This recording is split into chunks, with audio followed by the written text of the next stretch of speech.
multimedia news platform Cbrc News Live is now on YouTube. Cbrc News Live. Cbrc News Live. Cbrc News Live. Cbrc News Live. Cbrc News Live is now on YouTube. Click here. Click here. Click here. Click here. Click here. Subscribe.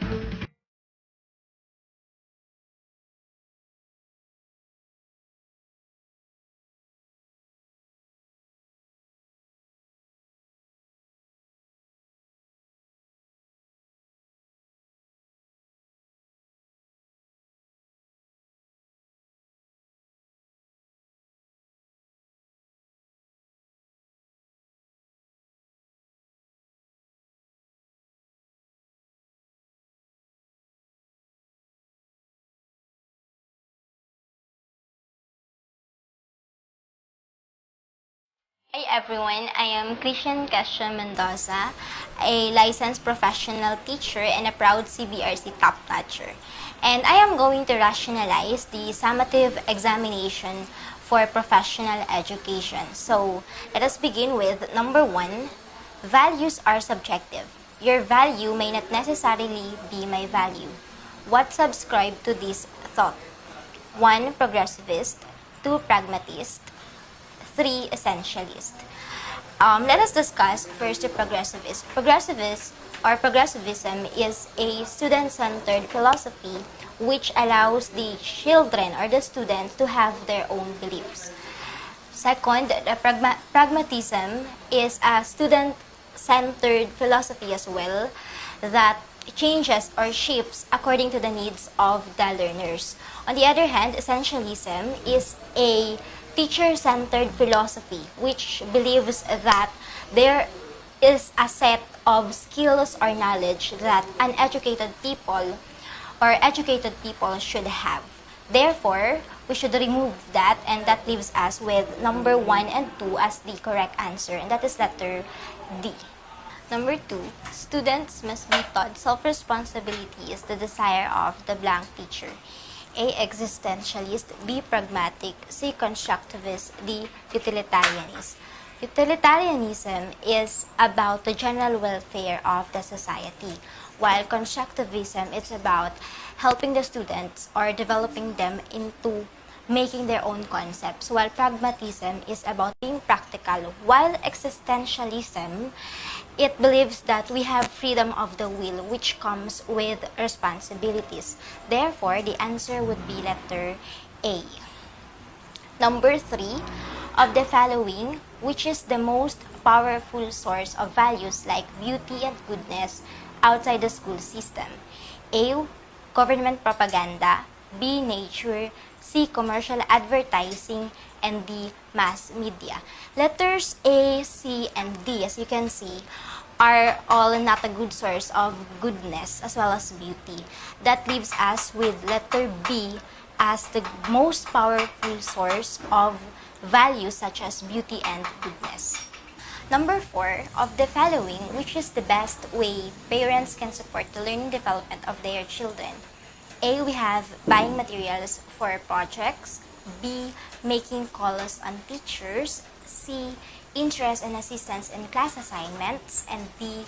Checking report card grades. So you can see, letter D is quite impossible, or the first thing that we have to sort out, because it only happens 4 times a year. So 4 times a year mo lang i-check yung progress ng anak mo. So that's not good. Letter B, making calls on teachers. Teachers have more important responsibilities aside from answering the calls of the parents. So, medyo hindi din siya maganda. So, that leaves us with letters A and C to choose from. Now, the better one is letter A, buying materials for projects, because we can track the progress of our students then, and in that way, we motivate our students na gumawa pa and maging creative because ang materials na kailangan nila is complete. Number 5, Teacher Ernie makes sure that he covers the essential subject content while treating them sufficiency or in-depth. What guiding principle is he following for lesson preparation? A. Balance. B. Feasibility. C. Significance. And D. self-sufficiency. Let us go back with the question. It says that he covers all the essential, meaning all the significant, while treating them sufficiently. Therefore, there is a balance in his lesson preparation. Number 6.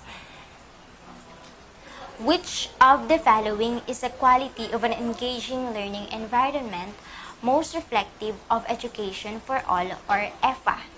A. Improvise to enhance learning for all types of learners. B. Decentralized governance. C. Student-centered learning activities. D. Open communication for all teachers, parents, and students.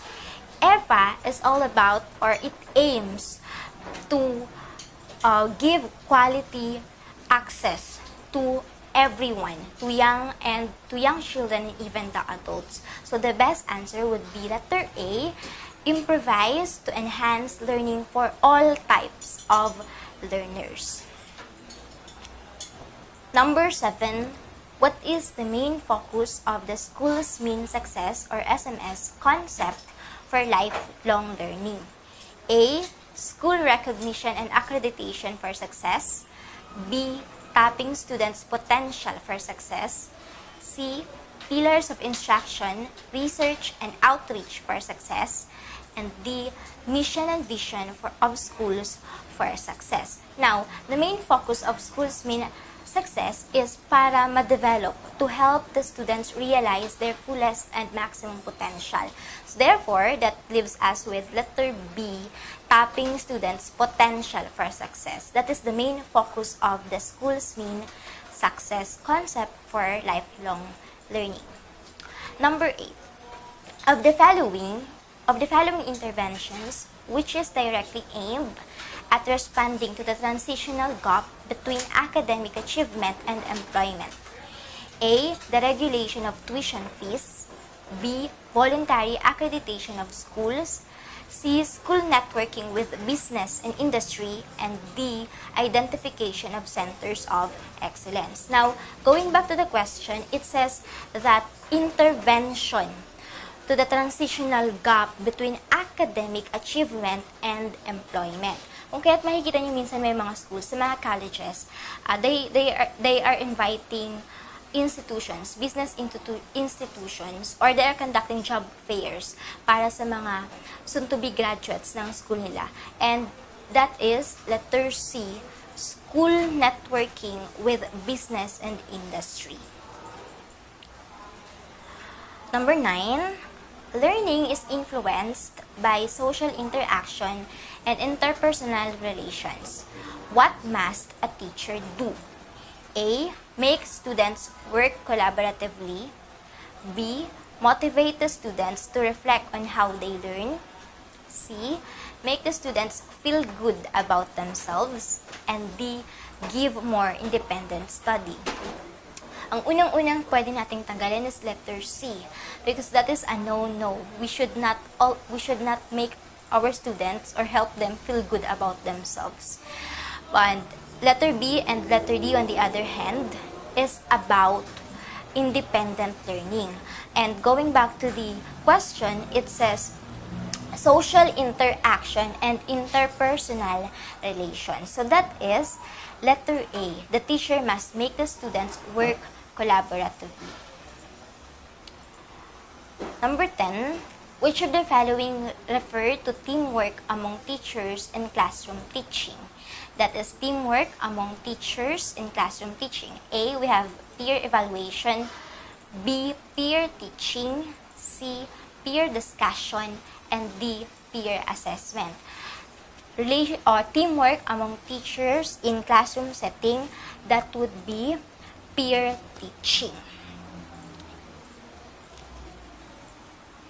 Number 11, which Republic Act provides government assistance to students and teachers in private education?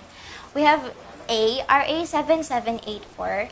That Republic Act is actually the act responsible for the creation of the centers of excellence in the country.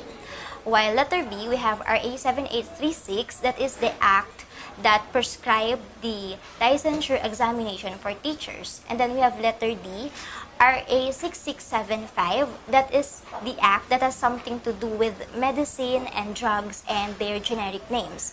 So the act that provides government assistance to private education is actually letter C, RA 6728. Number 12. The constitutional provision on language has the following aims except A. To make the regional dialect as auxiliary media of instructions in regional school. B. To maintain English as a second language. C. To make Filipino the sole medium of instruction.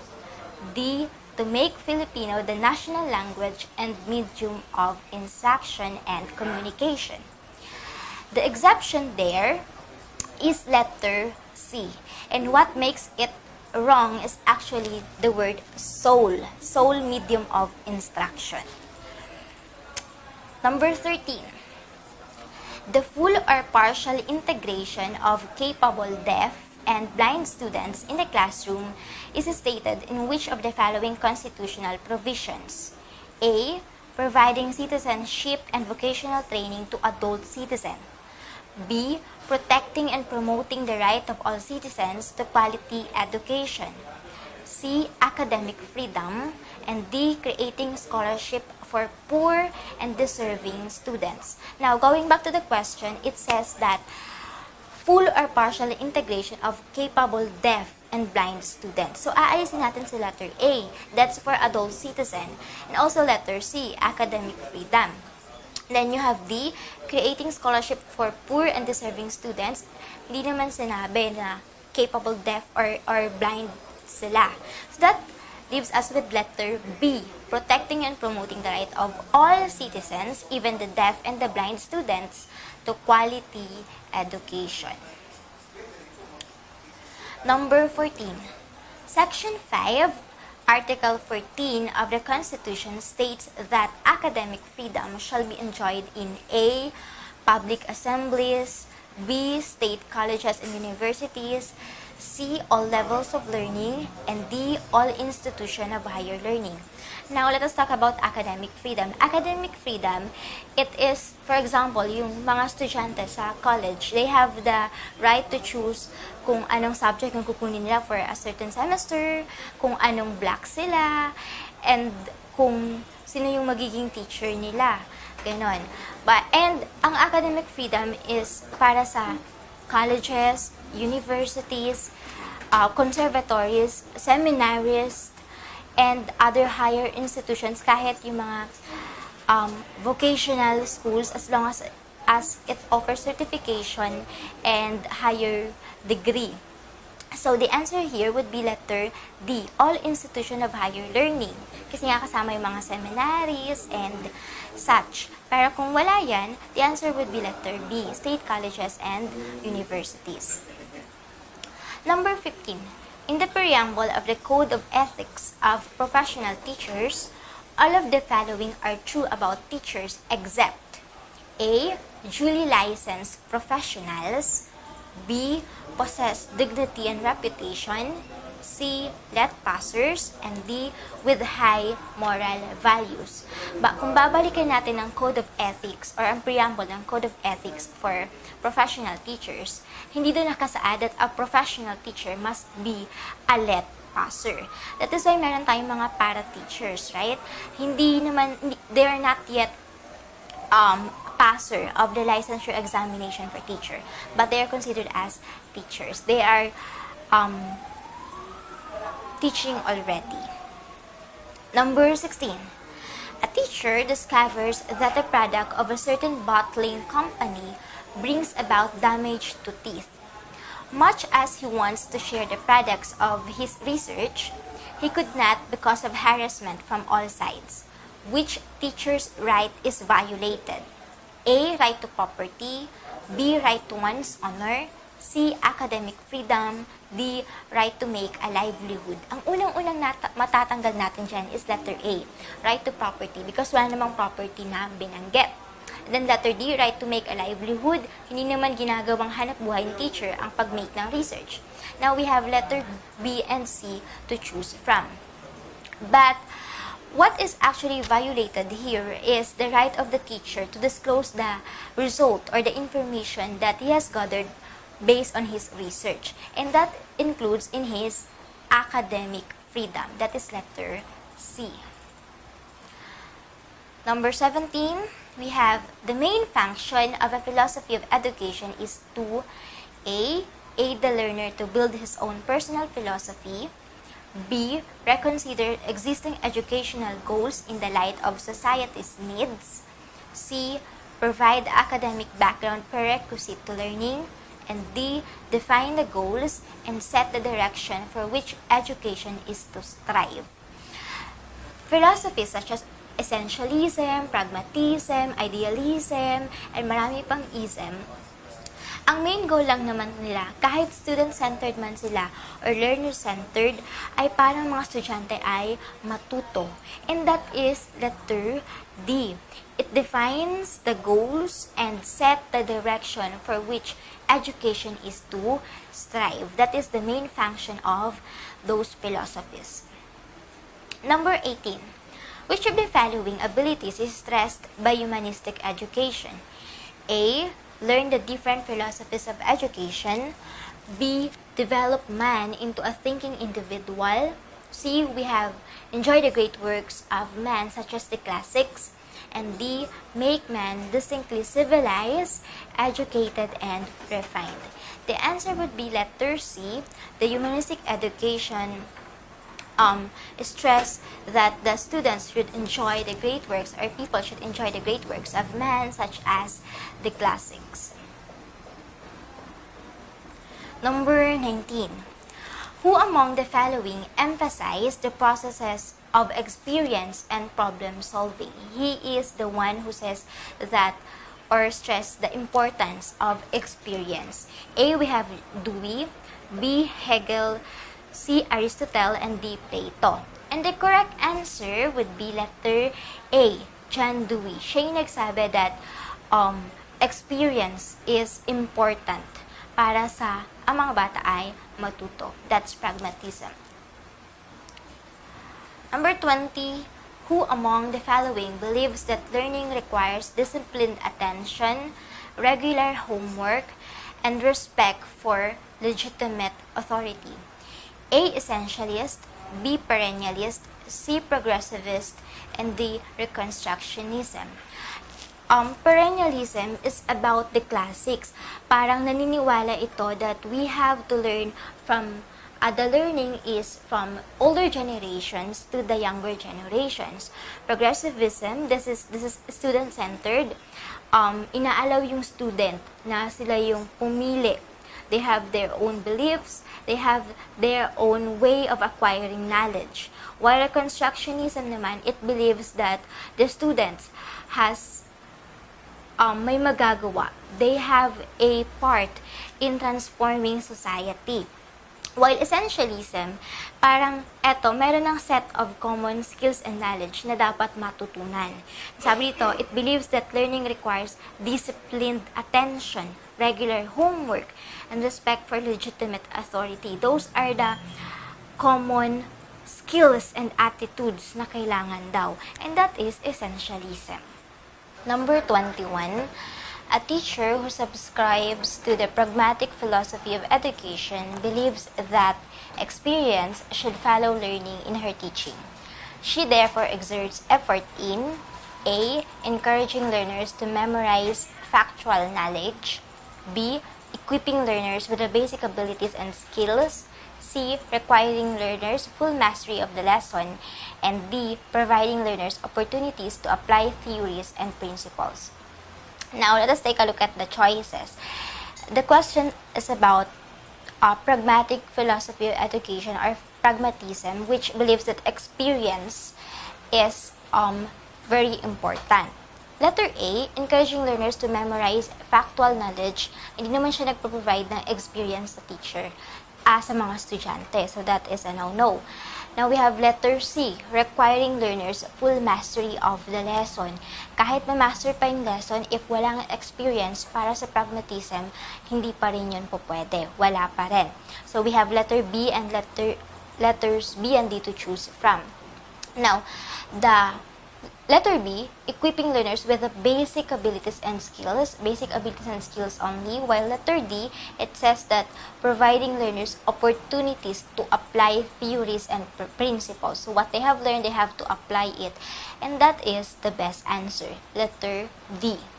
Number 22, the cultivation of reflective and meditative skills in teaching is an influence of A. Taoism, B. Shintoism, C. Confucianism, and D. Zen Buddhism. A. Taoism, it is a belief for the simplicity of life, simple living. Shintoism naman, it's the belief of the Japanese that their country is the most noble country as well as their people. C. Confucianism naman, it is by Confucius and it's about doing goodness. And letter D, Zen Buddhism, that is the answer because it is about reflection and meditation. Number 23, as a parent and at the same time a teacher, which of the following will you do to show your cooperation to a PTA project in your school to be financed with the proceeds of the sales of the school canteen where food prices are a little bit higher? A. Bring food for you and your children, but always make it a point to buy in the school canteen. B. Buy all your food in the school canteen, but request for a discount. C. Bring food enough for you and your children, but do not eat in the canteen. D. Buy all your food from the school canteen, even if you cannot afford to do every day. Clearly, the answer would be letter A. That is to bring food for you and your children, but always make it sure to buy in the school canteen. Just as a support sa PTA project. Number 24. The teacher would like to file a case against a principal because of sexual harassment. Which of the following measures should a teacher do without violating the relationship of the teacher to her superiors? A. Present the case before the competent authority and prepare to prove the charge. B. Write an anonymous letter to a higher school official to denounce the superior. C. Call a parent-teacher meeting and denounce the superior. And D. Encourage the other teachers and students to hold a demonstration to oust the superior. Letters B, C, and D are all unprofessional acts. Therefore, the best thing to do is to present the case before the competent authority and prepare to prove the charge. Number 25, the tendency to emphasize so much on school beautification to the detriment of pupils' performance illustrates the A. Filipinos' lack of seriousness, B. Filipinos' lack of reflection, C. Filipinos' sense of humor, and D. Filipinos' love for forma. It says there the emphasis is on school beautification. So that is Filipinos' love for forma. Letter D. Number 26. In what period of a child development is physical growth fastest? A. Prenatal period, B. Early adolescence, C. Early childhood, and D. Prenatal and early adolescence. Prenatal period, early adolescence, it is the period where the physical growth is the fastest. So the answer would be letter D. Prenatal and early adolescence. Number 27. The child cannot distinguish abstracts during the sensory motor period of development. Which of these techniques should a teacher apply to accommodate learning?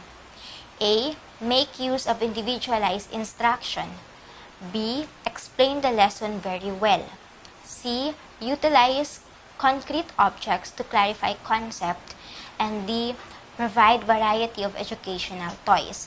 Letters A and B, the use of individualized instruction and explaining the lesson very well, hindi ina-address yung problem, and that is, hindi makapag-distinguish pa yung bata ng mga abstract objects during the sensory motor period. So, that leaves us with letters C and D to choose from. But, letter D, it says that we have to provide variety of educational toys. Letter C is the better answer among the two, between the two, because it says that we have to utilize concrete objects to clarify concept until such a time na yung bata kaya nang makapag-unawa ng abstract concepts. That is letter C. Number 28. Freud expounded that there is a period when young boys experience rivalry with their father for their mother's affection. This is A. Oedipus complex, B. Electra complex, C. Achilles syndrome, and D. Cassandra syndrome. We have to sort letters C and D out dahil walang kinalaman yan. Now, we have to choose between A and B. B. Electra complex, that is actually the rivalry between the daughter and the mother for the father's affection. So, the answer here would be letter A, that's Oedipus complex. Number 29. A child refused to obey orders or displays negativism as a development trait. How may you best handle him? A. Take every opportunity to praise him for every positive attitude display. B. Detain him after office hours for him to do what he has been ordered to do. C. Insist on compliance to the same degree required of pupils. And D. Avoid giving him orders, or if you do and he objects, take back the order. Letter B, hindi maaari dahil sa mas hindi natin mamomotivate yung bata na ayusin yung behavior niya. Letter D naman, parang tolerance ito dun sa ugali ng bata. So, we have letters A and C to choose from. But the best is letter A. We have to take every opportunity to praise him for every positive attitude display so that mamotivate siya na positive behavior yung gawin niya. Number 30. The tendency to imitate elders is very strong in the early childhood stage. Teachers should therefore be very good A. Counselors, B. Role models, C. Disciplinarians, and D. Facilitators of learning. The answer would be, since sinasabi doon that the tendency of the children at early childhood stage is to imitate elders, so therefore we have to be good role models, and that is letter B. 31. Which of the following may help an adolescent discover his identity? A. Parents pushing in to follow a specific path. B. Relating to people. C. Decision to follow one path only. D. Exploring many different roles in a healthy manner. Unang-una nating isa-sort out are letters A and C. Now, we have letters B and D. Relating to people and exploring many different roles in a healthy manner. But the best answer is letter B because that is the best way for an adolescent to discover his identity. Number 32. Social development means the acquisition of the ability to behave in accordance with A. Social expectation, B. Stereotypes behavior, C. Social insight, and D. Universal norms. The best answer is letter A, to behave in accordance with what the society expects. Number 33. The way a child talks, walks, gestures may have been learned from models he have been exposed. This explains A. Affective, B. Social, C. Insight, D. Cognitive. The way child talks, walks, and gestures may have been learned from models he have been exposed. Therefore, that is social. Letter B. Number 34, a student collapsed in her social studies class. It was found out that he did not eat her lunch. What principle is shown in the situation? A. Psychological need. B. Physiological need. C. Somatotonic. And D. Safety need. It was stated that the student did not eat his lunch. That is why he collapsed in his class.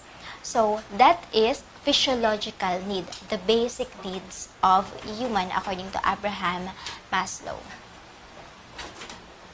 Number 35. A student strives to work at a given task because of a need. Which of the following situations can make a student strive to meet his needs? A. Minimize the unpleasant consequences of student involvement. B. Utilize your own opinion as teacher in making final decisions in the classroom. C. Use unfamiliar materials as examples in order to initially arouse their curiosity. And D. Ask pupils to submit test questions or reactions from which you can select topics.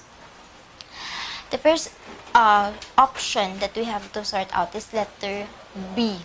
That is not student-centered. So, hindi rin motivate yung mga estudyante. Then, we have letter D. Ask pupils to submit test questions or reactions from which you can select topics. Teacher pa rin doon yung masusunod kung ano yung pipiliin niya. Now, we have letters A and C.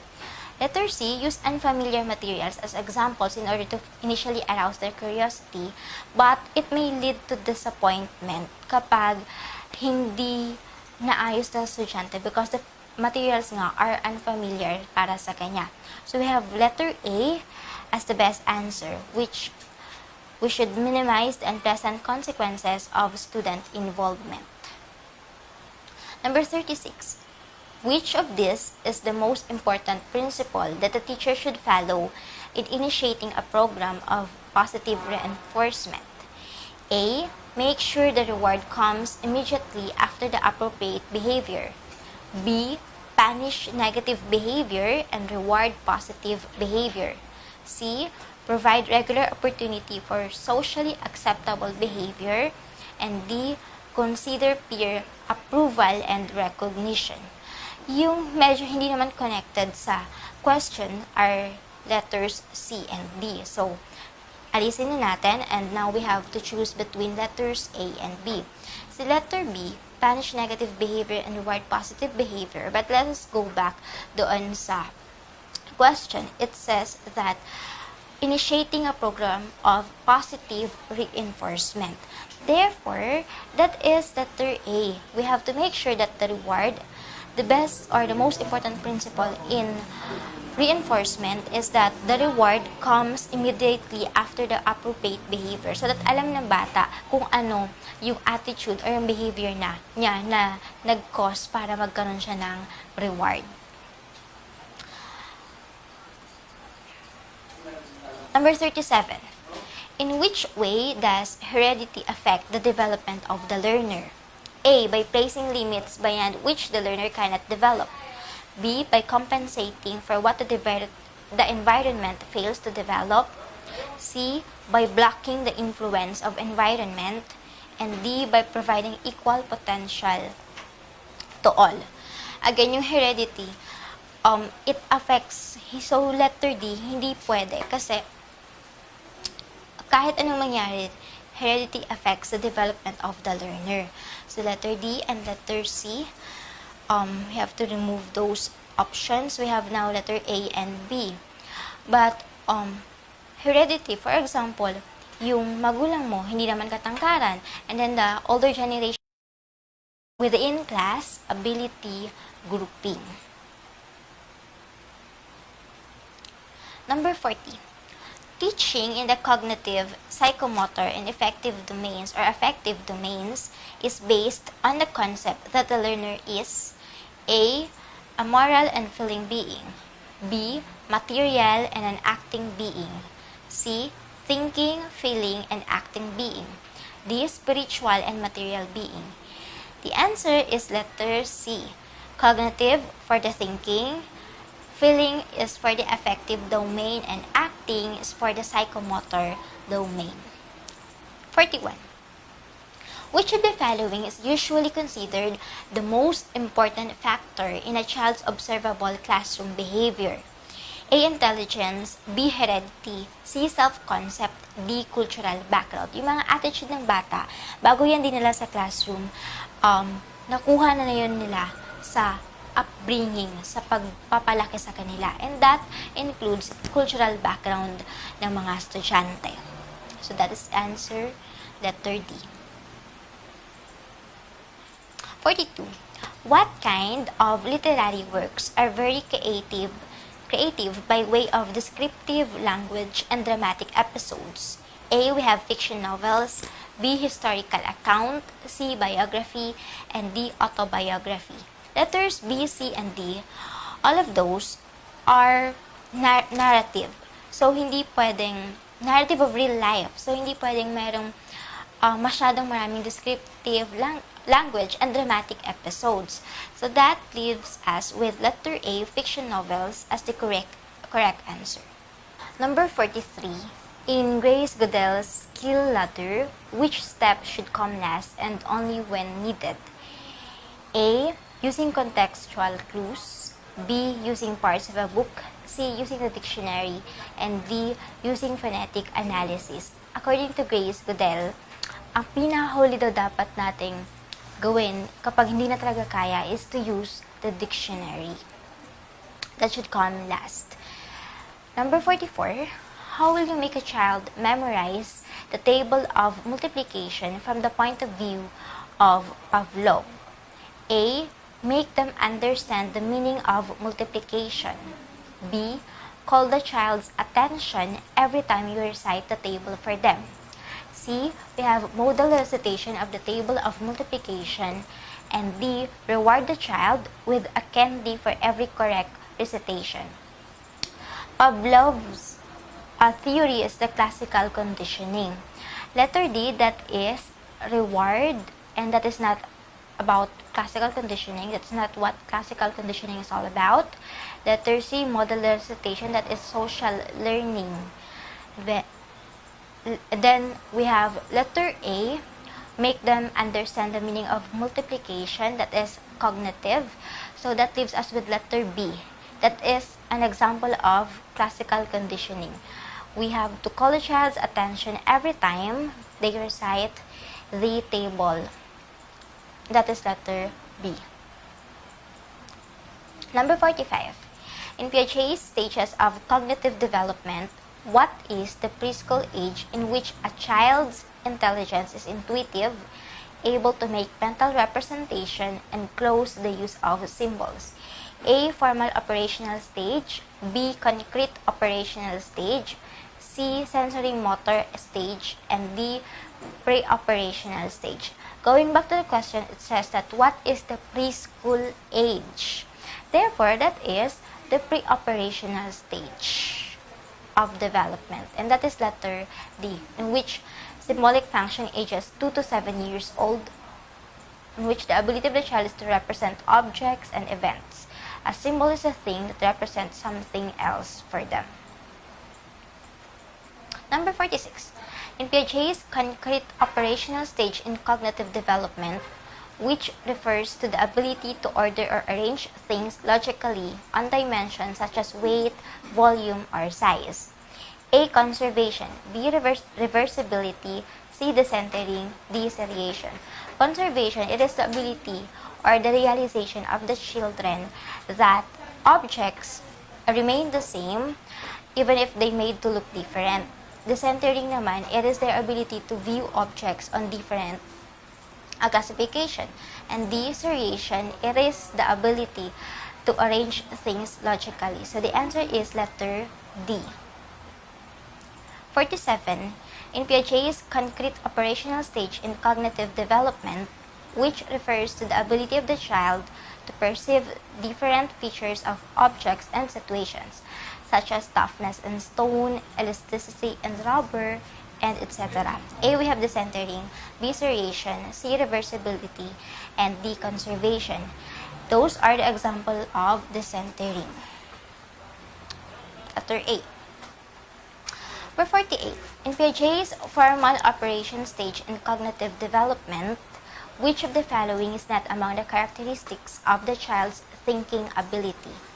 Formal operational stage. A. Logical thinking. B. Abstract problem solving. C. Hypothesis making. And D. Knowing properties. A, B, and C are all characteristics of a child in a formal operational stage. Now, that leaves us with letter D, characteristic to ng child doon sa mga early stages of development nila. So, that is the exception. Number 49. Following Kohlberg's theory of moral development, what is the moral reasoning or perspective of Joy who allows her classmate to copy her test work so that she will be her friend? A. Social approval. B. Punishment stage. C. Obedience stage. D. Law and order. Again, the stem of the question says that Joy allows her classmate to copy her test work so that gawin siyang friend ng classmate niya. Therefore, that is a manifestation of social approval stage. Letter A. Number 50. Among the following questions, which is not applicable to metacognition? Metacognition is a thinking about thinking. So we have A, how will I know if I am learning at an appropriate rate? B, did I understand what I just read or saw? C, do I know what I need to know? And D, what factual information have I retained? Letters A, B, and C are all higher order thinking skills kind of question. They are HATS question. Therefore, and they allow the children, to think about their own learning. Therefore, that leaves with letter D, that is not a metacognitive question. What factual information have I retained? It is just a remembering kind of question. 51. Among components in the instructional framework for learning strategies, which is demonstrated by teacher Jeannie, who worked together with her students on a skill or task and figure out how to apply the skill. A. Independent practice. B. Guided practice. C. Consolidation. D. Review. There's no review there na nangyari. Consolidation, wala din. So, that leaves us with letters A and B to choose from. But going back to the question, it says that teacher Jeannie worked together with her students. And therefore, that is an example of guided practice. Letter B. Number 52. John Dewey said, an ounce of experience is better than a ton of theory. To which does this statement point? A. The need for theory. B. The need for experience. C. The primacy of experience. And D. The primacy of theory. Para dun sa statement niya, ay kahit katitingin na experience, mas maganda pa kaysa sa napakaraming theories or concepts na alam ng student. Therefore, for him, experience is the primarily needed ng mga estudyante. That is letter C, the primacy of experience. 53. Someone said, experience without theory is blind, but theory without experience is mere intellectual play. This means that A. Theory and experience must go hand in hand. B. Theory is more important than experience. C. Experience is more important than theory. D. One can stand without the other. Of course, letter D is not the answer. As well as letter B and letter C. Wala namang sinabi kung ano yung mas better. But, it simply means that theory and experience must go hand in hand. And that is letter A. Number 54. Learning is influenced by social interaction and interpersonal relations. What must a teacher do? A. Make students work collaboratively. B. Motivate students to reflect on how they learn. C. Make students feel good about themselves. And D. Give more independent study. The question ask about social interaction and interpersonal relations. Therefore, letters B and D, those are all for independent learning, are not the answer. We have letter C, make students feel good about themselves. That is a negative situation. So we have letter A as the correct answer. We have to make students work collaboratively. Therefore, they would be able to develop their interaction skills and interpersonal skills. 55. Which of the following refer to teamwork among teachers in classroom teaching? A. Peer evaluation. B. Peer teaching. C. Peer discussion. D. Peer assessment. We have already discussed this, and the answer is letter B. Peer teaching. 56. Of goals of education, which relates to the strengthening of our society's sense of belonging and identity. A. Autonomy. B. Enculturation. C. Moral character. D. Citizenship. Again, going back to the question, it says that strengthening the society's sense of belonging and identity. And that is letter D, citizenship. 57. In the implementation of the curriculum at the classroom level, ineffective strategies are called red. Which of the following belongs to the red flag? A. The integration of problem solving. That is good. Letter B. Available enrichment activities. Letter C. Content applied to real-life situations. And letter D. Overemphasis on drill and practice. Letters A, B, and C are all good. Therefore, hindi siya pwedeng masali sa red flag. Letter D, naging negative lang siya because of the word overemphasis on overemphasis. Therefore, that is the answer. Letter D. Number 58. What does the traditional curriculum and mass education lacked that the progressive curriculum can deliver? A. Authoritarian role of the teacher. B. Collective discipline. C. Value for individualization. And D. Rigid system of grading. Yung wala nung traditional pa yung curriculum natin na meron daw ngayon. And that is letter C, the value for individualization. That is why merong mga tinatawag na differentiated instruction, and kung kaya ngayon masyadong ina-emphasize yung multiple intelligences and the different learning styles of the students. Number 59. Among Unit 10 components, to what cluster do models, replicas, charts, graphs, and specimens belong? These are all instructional materials. Therefore, it belongs to letter A, resources and materials.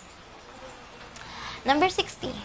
Among the following terms in technology, which has the broadest concept of technology for the whole educative system? A. Computer technology.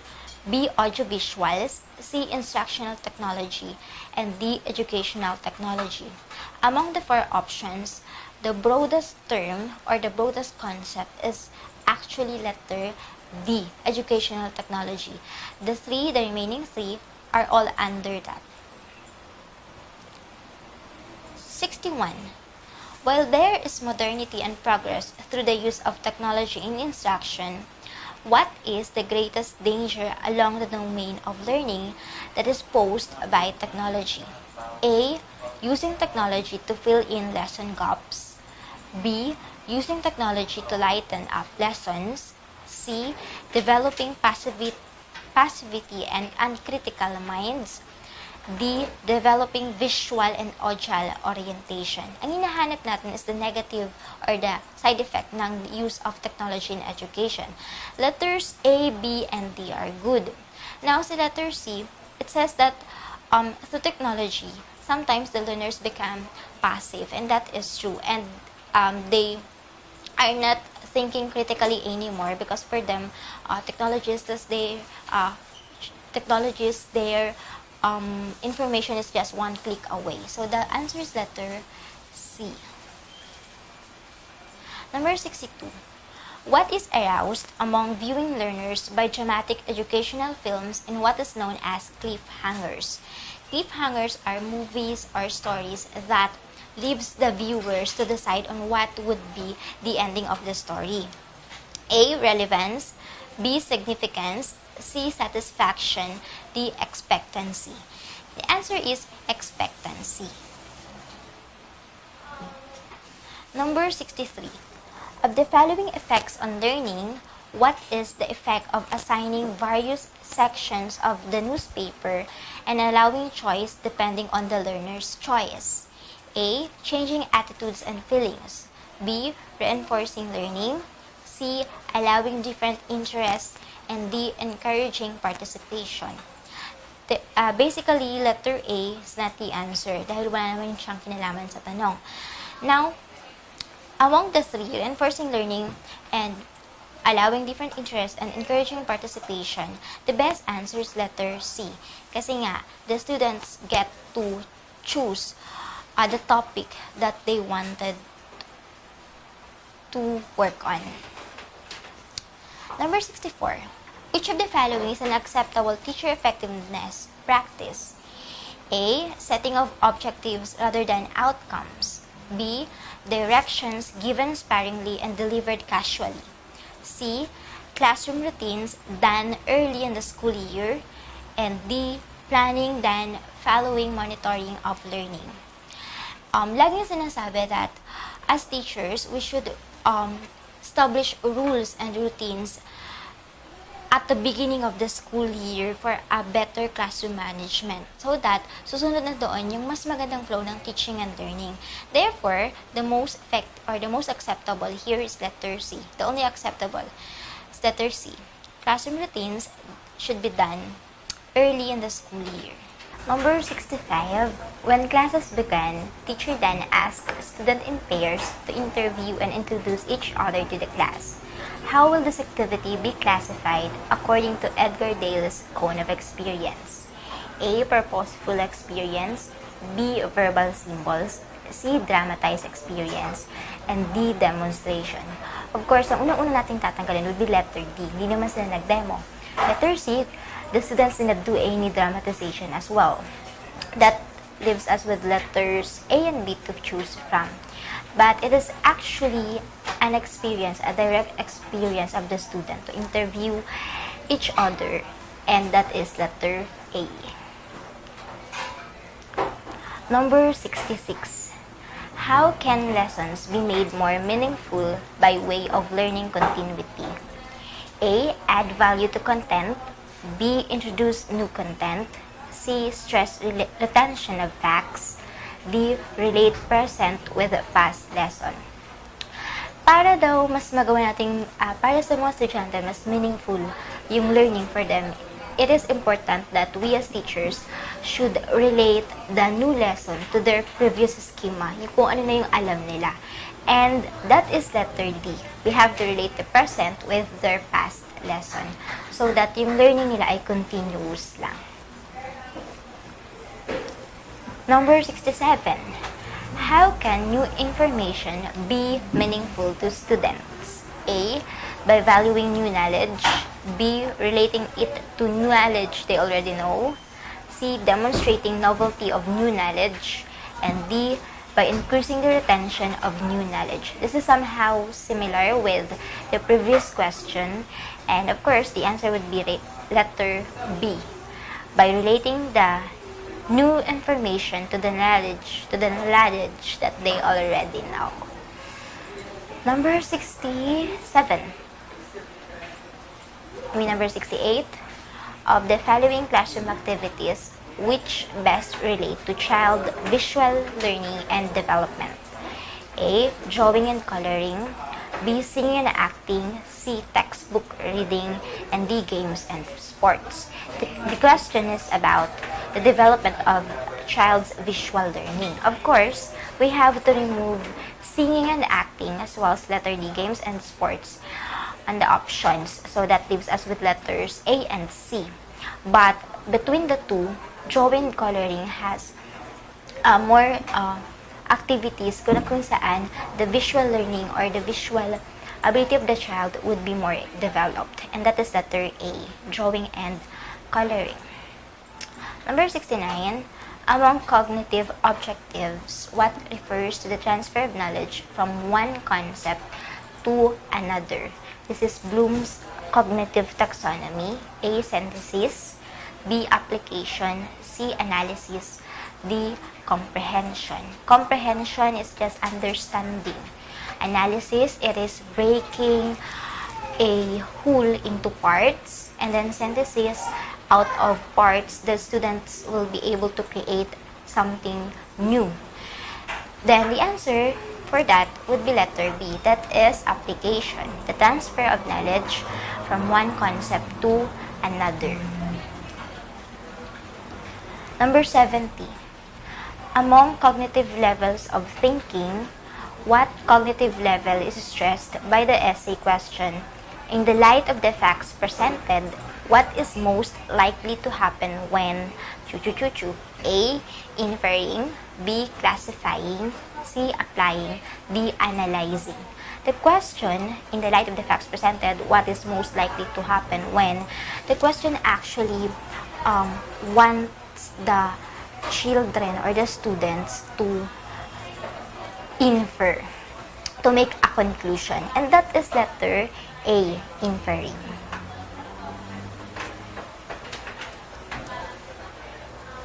Number 71.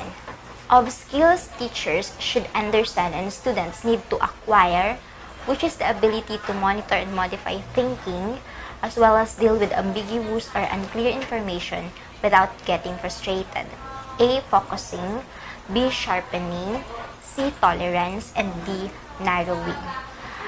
Una nating maaalis dyan are letters B and D, sharpening and narrowing, dahil wala naman. So we have to choose between focusing and tolerance. But the best answer would be letter C, tolerance. Students are able to, or the teachers and the students both are able to tolerate ambiguous information without getting disappointed, without getting frustrated. Number 72.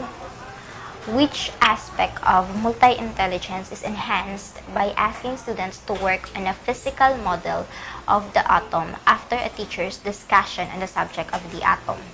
A. Interpersonal, B. Kinesthetical, C. Mathematical, and D. Linguistic. Again, going back to the question, it says the students work on a physical model of the atom. Therefore, that is about skills, manipulation, and that belongs to letter B, the kinesthetical intelligence. Number 73. What is the primary advantage of active learning techniques such as discussion, role play, and gaming in instruction? A. Higher order thinking, B. Problem solving, C. Student engagement, and D. Focus on questions, not answers. These techniques, discussion, role play, and gaming, ginagamit natin to karamihan as teachers, diba, sa motivation part. And our purpose is to engage the learners or to get the attention of the learners before discussing. Therefore, that is letter C, student engagement.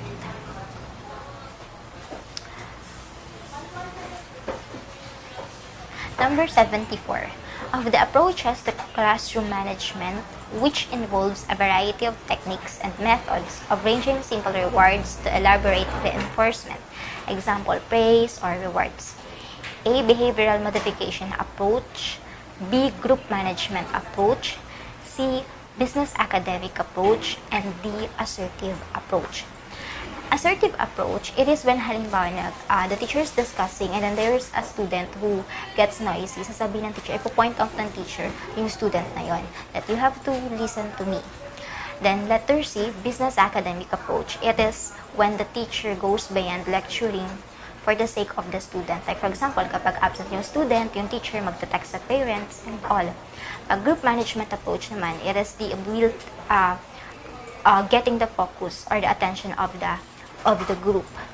Now, therefore, the answer would be letter A, behavioral modification approach. It is when sa halip na sabihin natin yung mali na bata, yung maling behavior, minomodify natin yun. Like, pag maingay, sasabihin mo, ikaw, wag kang maingay and all.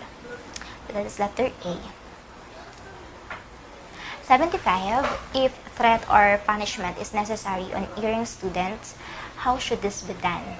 A. First a warning before the threat. B. Make the threat with immediate punishment.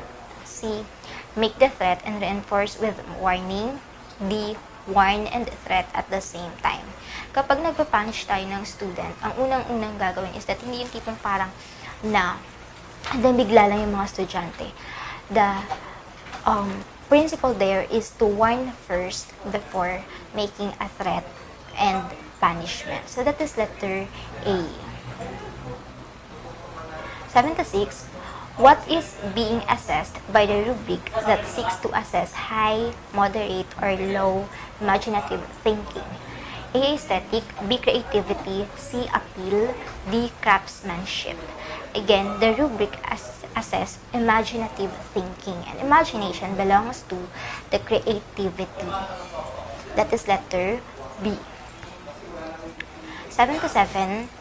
Among written categories of assessment methods, what instruments did science teacher Julian use when he prepared a list of behavior that make up a certain type of performance in the use of a microscope? A. Observation and self-report. B. Written response instruments. C. Product rating scale. And D. Performance test. Going back to the question, it says there that teacher Julian prepared a list of behavior. Therefore, those are the criteria na prepare niya for a certain type of performance in the use of microscope. Therefore, basically, that is a performance test.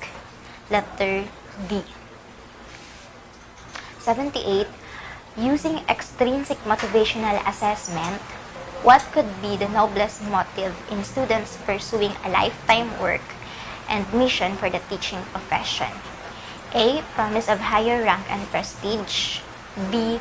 Social service to upcoming generations. C. Economic security and welfare. D. Respected position in society.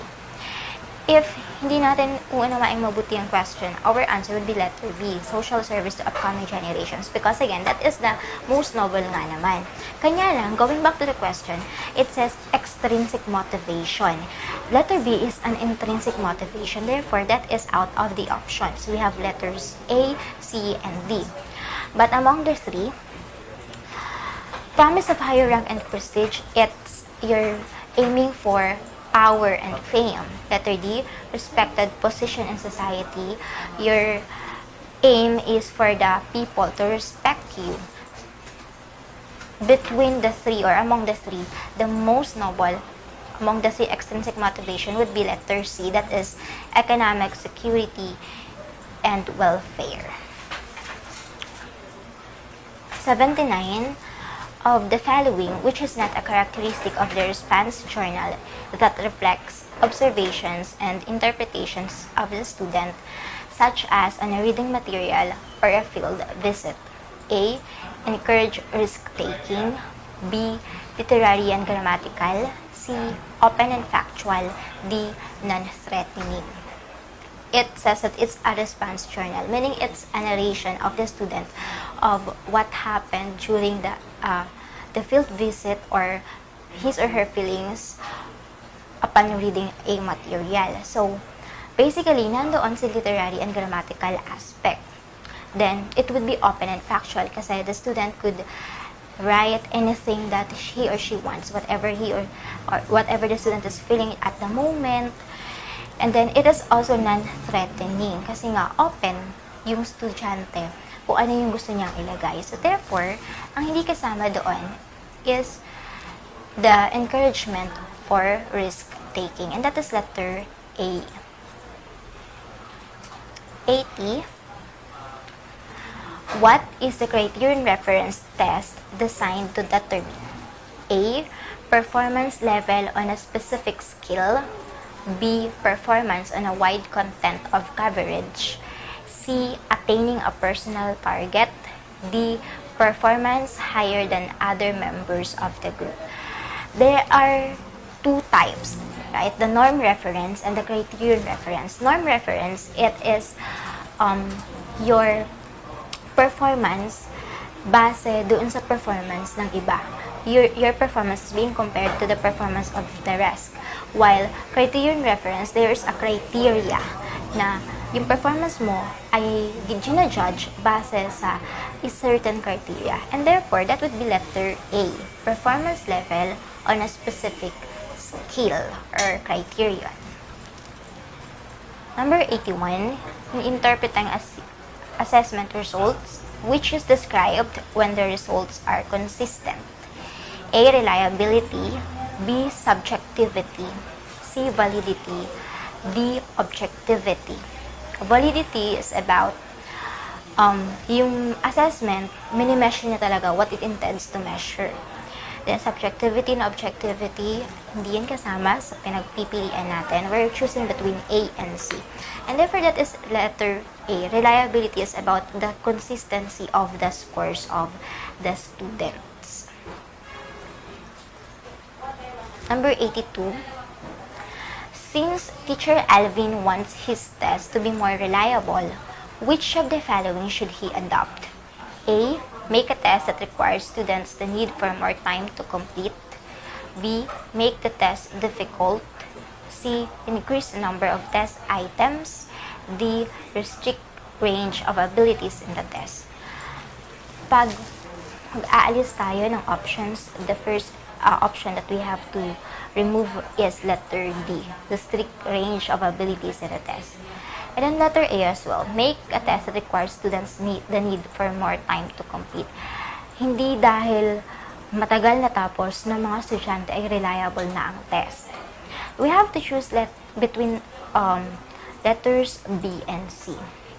But between the two, the more appropriate would be letter B. It is making the test difficult. But see to it that the difficulty is not too high or not too low. A reliable test is that not too easy and not too difficult naman. 83. Which measure of central tendency is most reliable when scores are extremely high and low?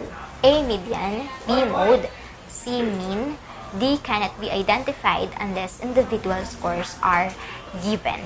Of course, letter D ay wala sa choices. Hindi natin pwedeng pagpilian sa letter D. Alisin na natin yan. Now, there are three measures of central tendency: the mean, median, and the mode. The least reliable is the mode. Ginagamit lang to para sa mga nominal type of data. So, hindi siya pwede kapag scores ang pinag-uusapan natin. Nominal data are like, for example, yung number ng jersey ng mga basketball players, that's nominal. Number siya pero wala namang value. And then mode, that is the most frequently occurring score. Kung ano yung laging nauulit or laging nag-occur na score. Then the mean, that is the most reliable. However, the mean is affected by extremely high and extremely low scores. So, the answer here would be letter A, median. Kapag mayroong extremely high or low scores, ang pinakamagandang gamitan na measure of central tendency would be median and not the mean. Number 84. Which is a characteristic of the following score distribution? Given are the scores, the highest is 98 and the lowest is 1. A, no discernible pattern. B, trimodal. C, skewed to the right. D, bimodal. Hindi pwedeng sabihing skewed to the right because hindi naman natin nakikita yung graph.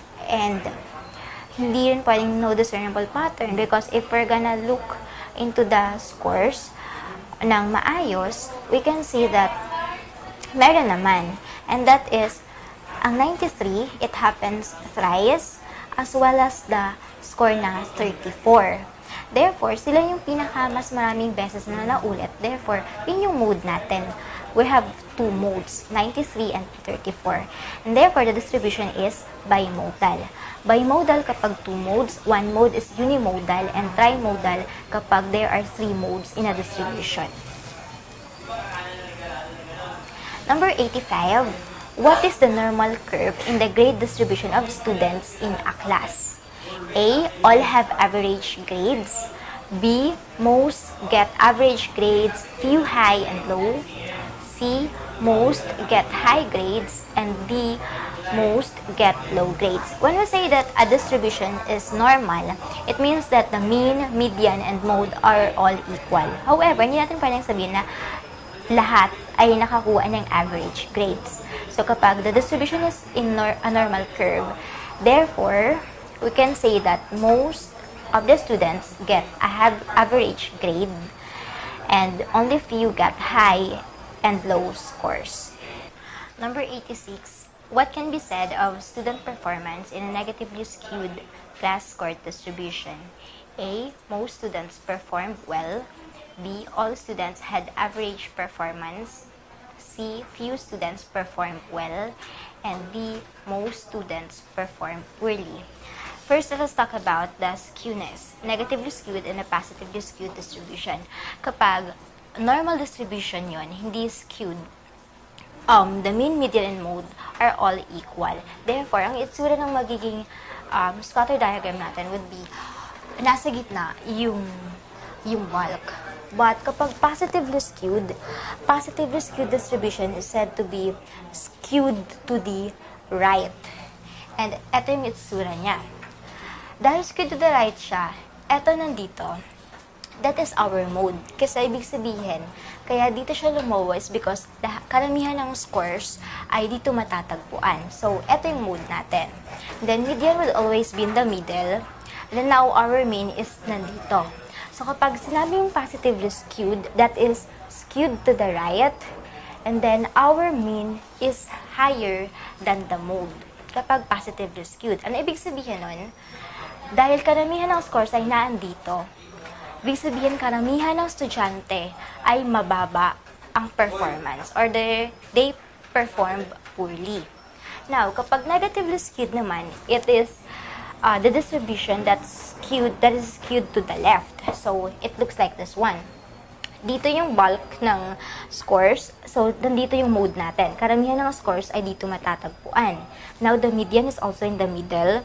And our mean is in here. So, kapag negatively skewed, sasabihin natin that the mode is higher than the mean. Okay? Now, since nandito ang karamihan, or nandito yung lobo ng diagram, ibig sabihin nandito karamihan ng score, dito yung mode natin. That means that most of the students ay nakakuha ng mataas na score. And konti lang yung mababa ang score. So, going back to the question, number 86, what can be said of student performance in a negatively skewed class distribution? It means that most of the students perform well. And that is letter A. Number 87, which is true when the standard deviation is big?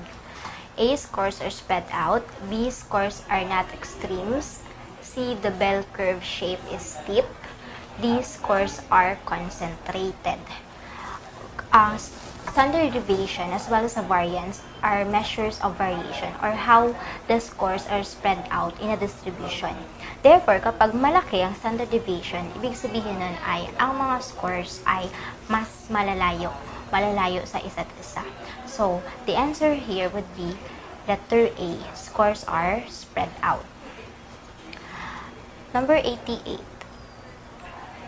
What does it mean to state that the difficulty index of a test item is 1? A, the test item is extremely easy. B, the test item is not valid. C, the test item is very good and should be retained. D, the test item is very difficult. Now, a difficulty index range from 0 to 1. If the difficulty index is 0 to 0.19, it means that the test is very difficult. Kapag naman 0.20 to 0.79 or 0.80, it means that moderate or average lang yung difficulty niya. Kapag naman 0.81 to 1, it means that the test is very easy. So, in here, the answer would be letter A, since the difficulty index given is 1. The test item is extremely easy. Number 89. It is quite the same with number 88. What does the test mean if the difficulty index is 1? Therefore, that is B, very easy.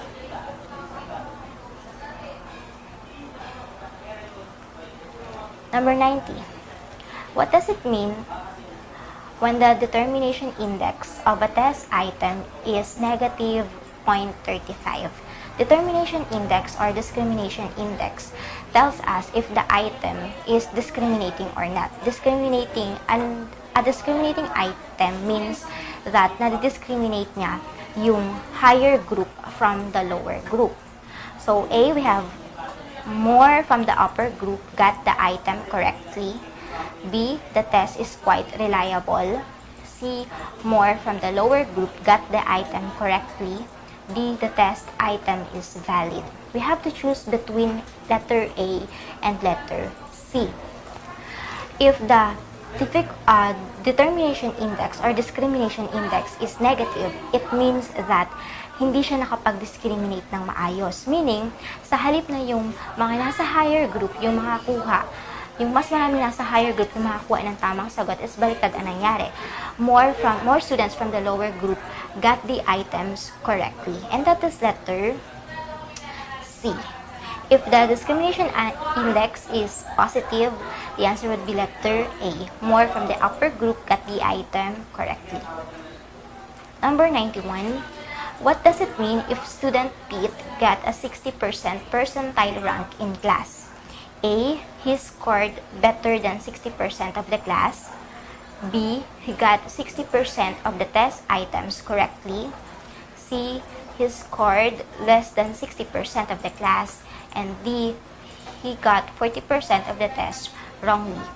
Percentiles are the 99 score points which divide a distribution into 100 equal parts. So for example, your score is in percentile 45, hindi ibig sabihin doon that your percentage is 45%. It only means that 45% ng mga estudyante or score sa distribution is mas mababa sa iyo. So, nasa tanong, ang percentile na given is 60.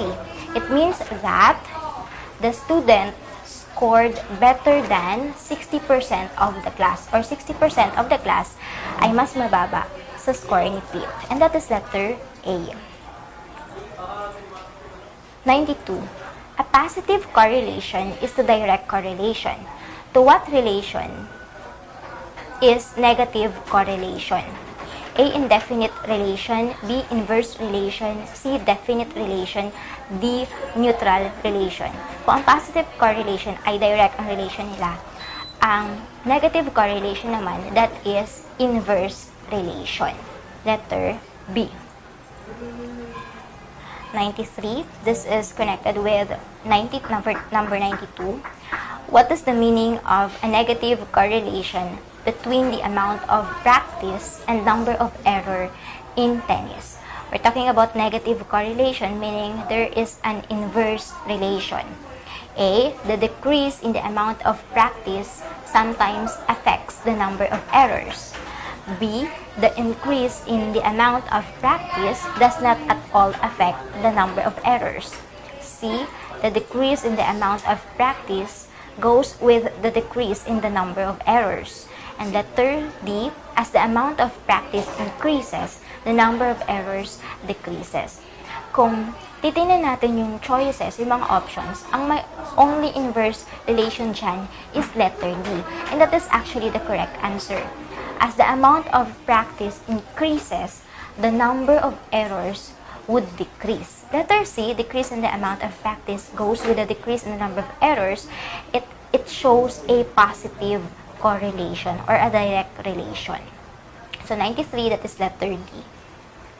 94, what is the graphic illustration for the relationship between two variables?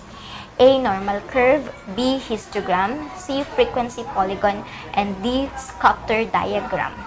The answer in here would be letter D, scatter diagram. Number 95. Among standardized tests, which reveals strengths and weaknesses for purposes of placement and formulating an appropriate instructional program. A. Achievement test, B. Competency test, C. Diagnostic test, and D. Personality test. Take note of the word strengths and weaknesses.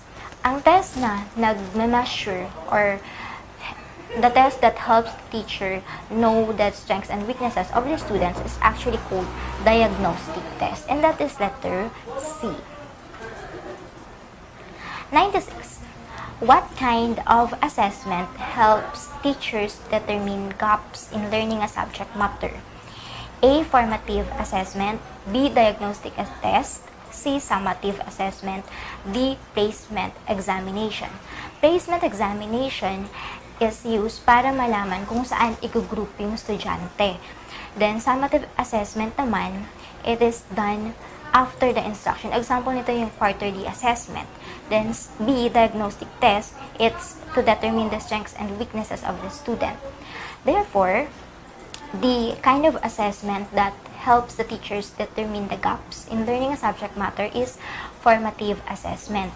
It's done before, during, and after. Ang ginagawa yun para malaman kung natuto na ba yung estudyante or not, or kung gaano ka-ready yung mga estudyante to learn a new lesson. Number 97. An entering student in college would like to determine which course is best suited for him. Which test is appropriate for this purpose? A. Achievement test, B. Diagnostic test, C. Intelligence test, and D. Aptitude test. Entrance exam falls under the aptitude test category. Number 98. Tests should be non-threatening. But which of the following actually threatens the students? A. Self-record of test scores, B. Surprise quiz, C. Scheduled exam, D. Submission of report. Scheduled exam, hindi nakakapag-prepare din yung mga estudyante. So, among the options actually, yung nakaka-threaten talaga sa mga estudyante would be letter B, surprise quiz. Number 99. Which of the following is the major advantage of using arithmetic mean? A. It is more commonly used than other measures, the mode and the median. B. It discriminates between the lowest and the highest. C. It is simple to compute. And D. It is more stable than the median. The answer here would be letter D. Kasi nga, among the three measures of central tendency, the most reliable is mean. It is more stable, more reliable than the median, as long as there are no extreme scores. Number 100, the last number, in preparing classroom tests, which of the following checklist is the last among steps in test preparation? A. How are the test scores to be tabulated? B. Have I prepared a table of specifications? C. How are the test results to be reported? And D. How is the objective item to be scored? Among those four options or four questions, ang pinakalas na dapat nating i-consider as teachers would be letter C. And that is on how the test results would be reported. So that would be all. I wish that this recording would help you in your preparation for the upcoming LET exam. I wish you good luck and I hope to see your names on the list of passers and top-notchers. Thank you! Your favorite informative multimedia news platform, Cbrc News Live, It's now on YouTube. Cbrc News Live, Cbrc News Live. Cbrc News Live, Cbrc News Live. CBRC News Live is now on YouTube. Click here. Click here. click here. Click here. Click here to subscribe.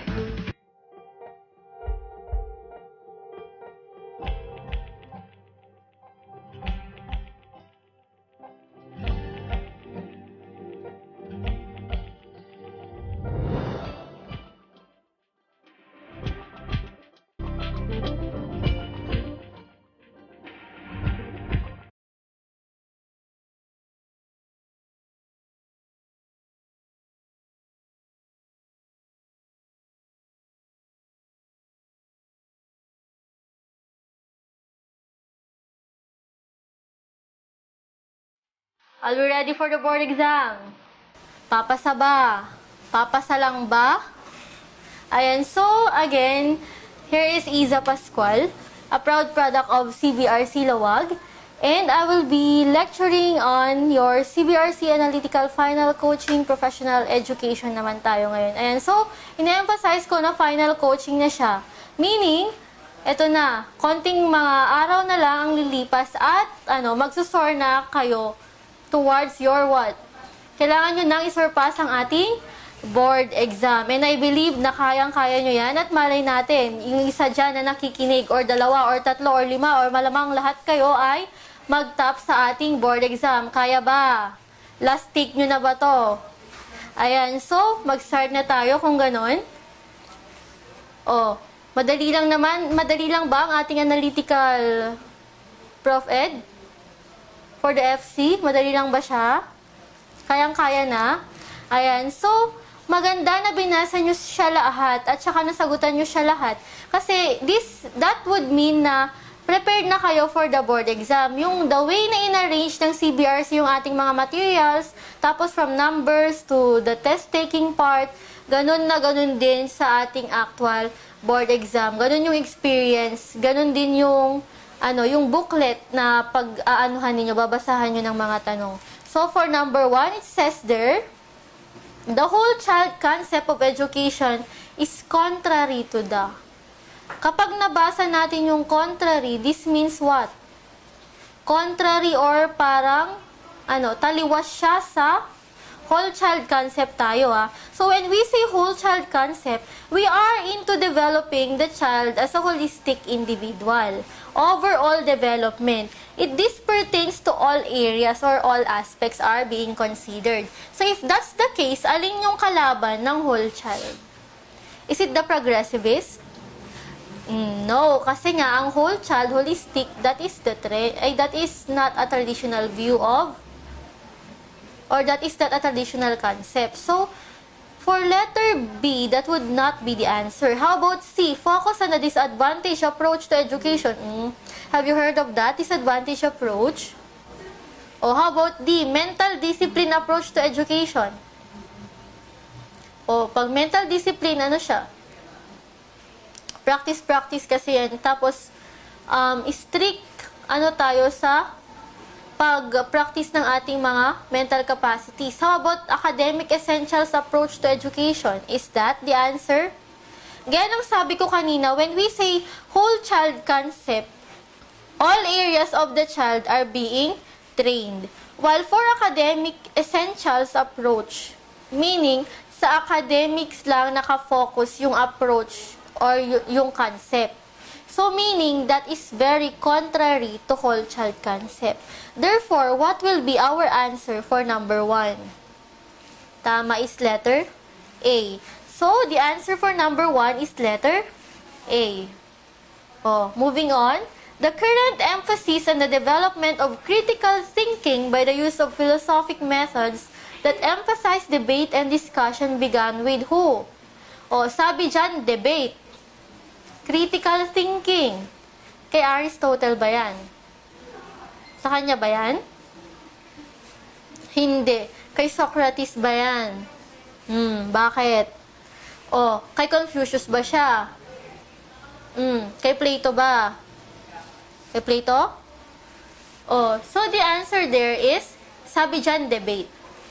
Sabi dyan, critical thinking. Sa kanilang apat, ang pinakamahilig sa debate, tsaka sabi nila, lagi lang siya sa streets, doon sa kanilang place noon, is Socrates.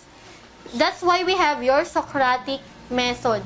Or yung magtatanong, dig ng dig, or hukay ng hukay, tanong ng tanong. It's your Socratic method by Socrates. That's why the answer for number 2 is Socrates. Ayan. It emphasizes debates. Nakuha? Number 3 naman tayo ngayon. What is a simple frequency distribution?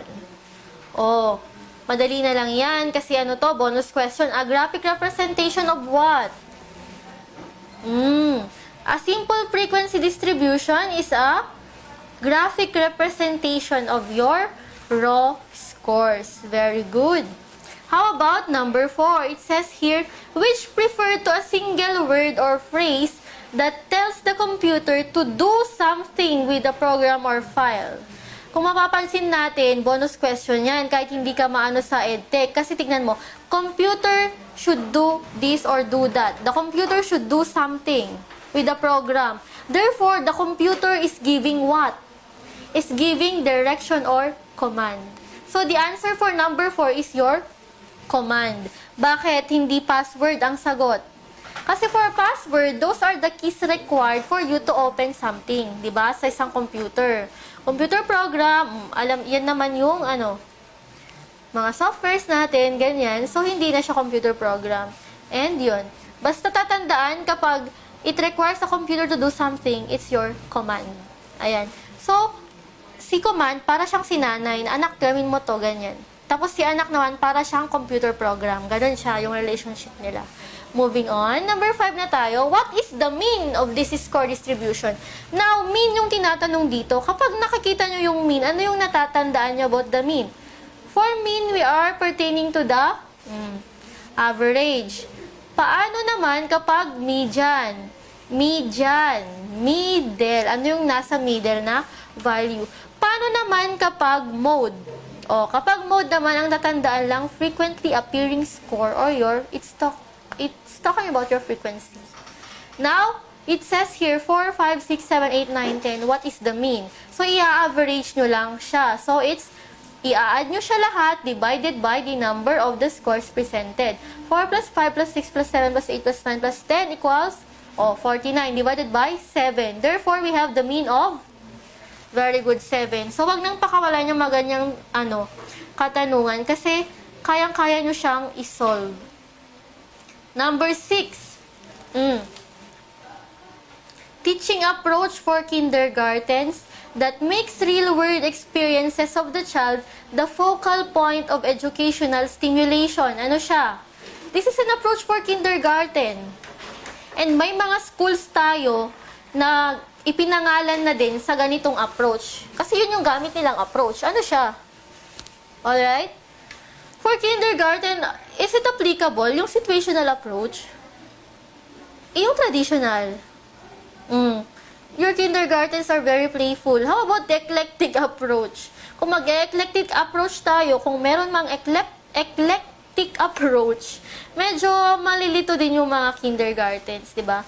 Kasi, they are still too young. How about Montessori approach? Your Montessori approach by Maria Montessori, is it all about real-world experiences? So therefore, what's the answer? It is Montessori approach. Ayan, sa Montessori approach din, as in ang organize ng kanilang school setup setting. Naka-set up talaga siya sa real-world experiences. So, that is your Montessori approach. Number 7. Which graphic organizers are used to show events in chronological order? Alin dyan yung nagpapakita ng mga events in chronological order? So, when we say chronological order, na-arrange siya according to what? The way na nangyari yung events. Look at letter A, timeline and story map. Timeline, that's very good. It's in chronological order. Pero for your story map, is that all about a graphic organizer showing chronological order? Story map? Hindi. For your story map kasi, yan lang i-shoot mo siya. Who is the characters, settings, ganyan. How about timeline and series of events chart? Series of events chart. Is it talking about chronological order of events? Yes, they are. Both of them, timeline and series of events. How about series of events chart and story map? Nandiyan na naman si story map, so hindi ulit. How about timeline and cycle? Ano nga ba yung cycle? Why do we have your water cycle? For water cycle, okay. Basta pag cycle kasi, umiikot siyang ganun. Hindi siya yung arrangement of, events in pa ganun siya halimbawa. Sa cycle kasi, paikot-ikot siya. So, the answer for number 7 is letter B. Now we have your number 8. Which schools are subject to the supervision, regulation, and control by the state? Ano siya? Anong schools ang under the regulation and control by the state? Public school lang ba? Public schools lang ba? No. Sectarian and non-sectarian schools lang ba? Siyempre hindi. Private schools lang? O by the state? Hindi.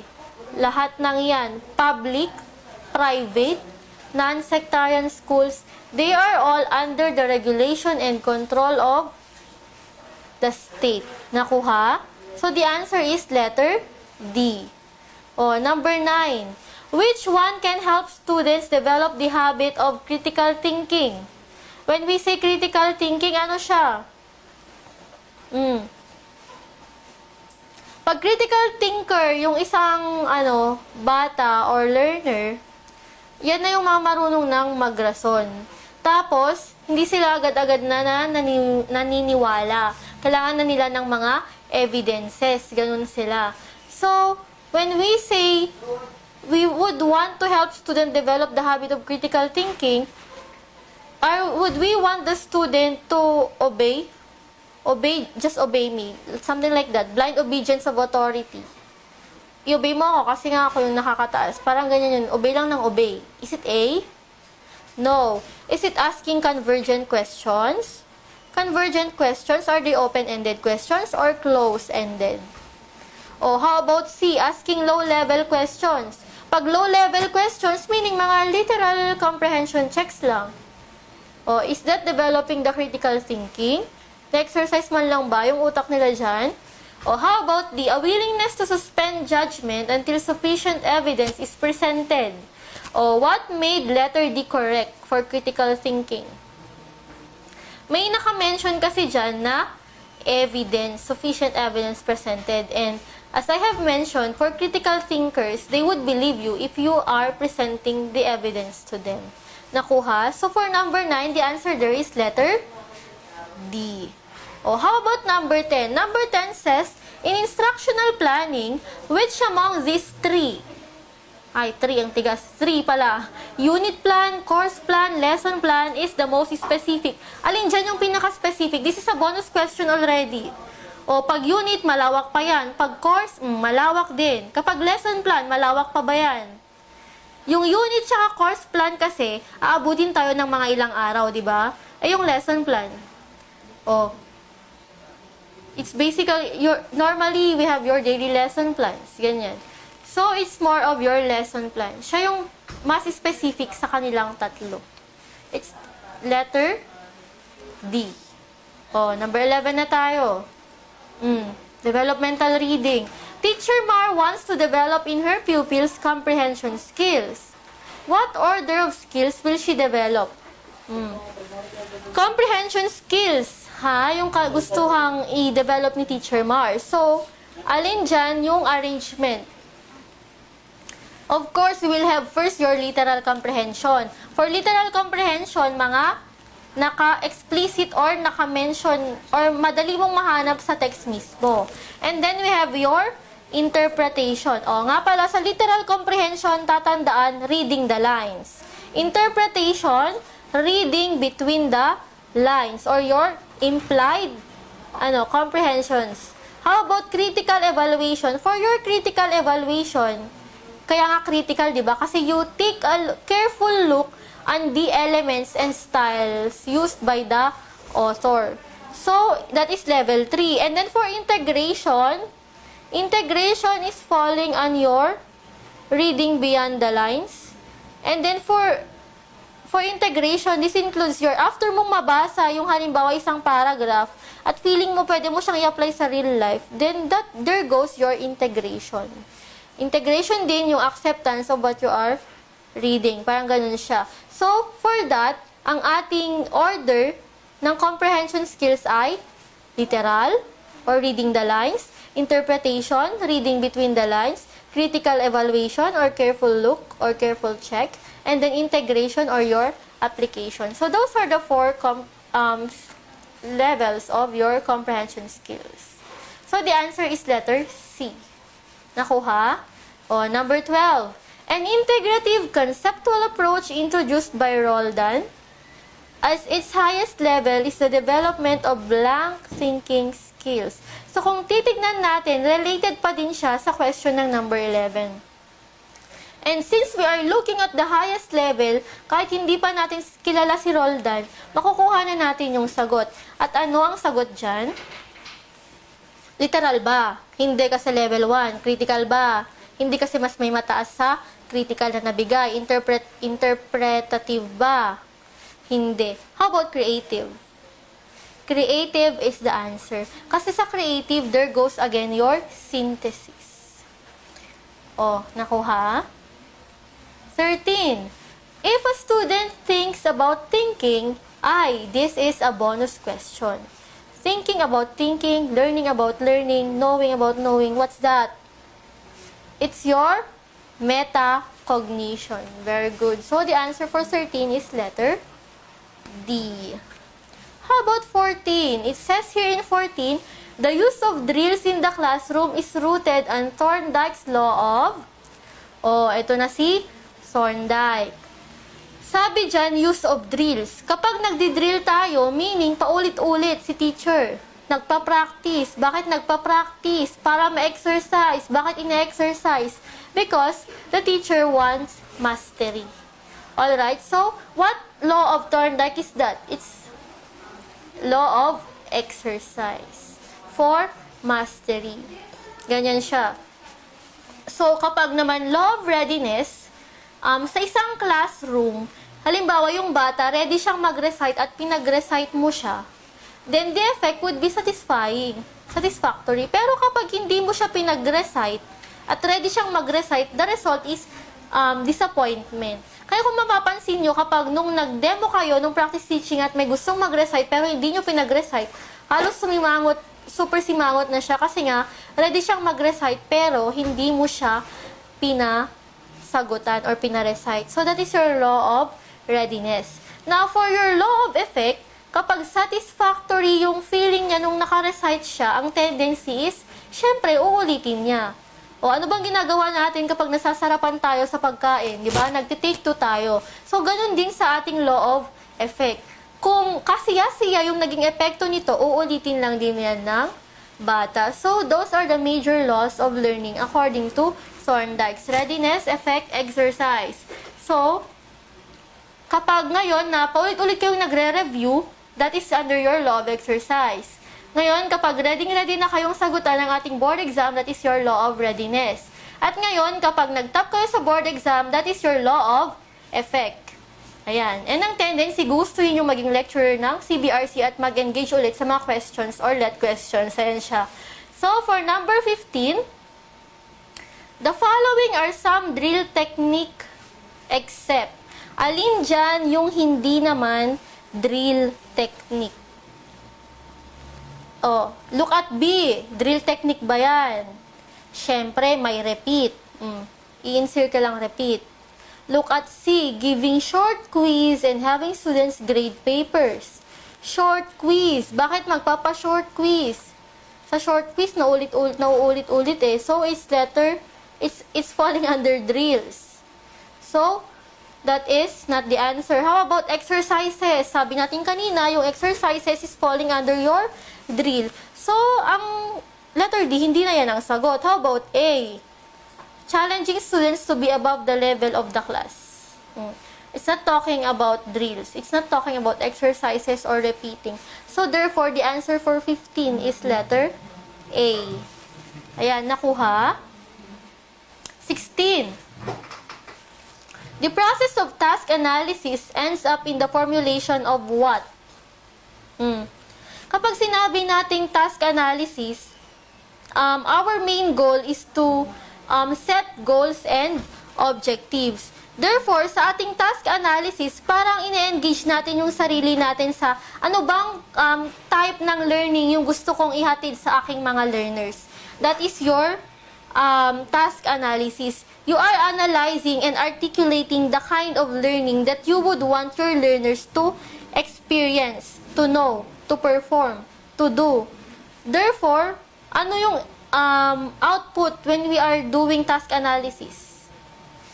We are looking for your behavioral objectives.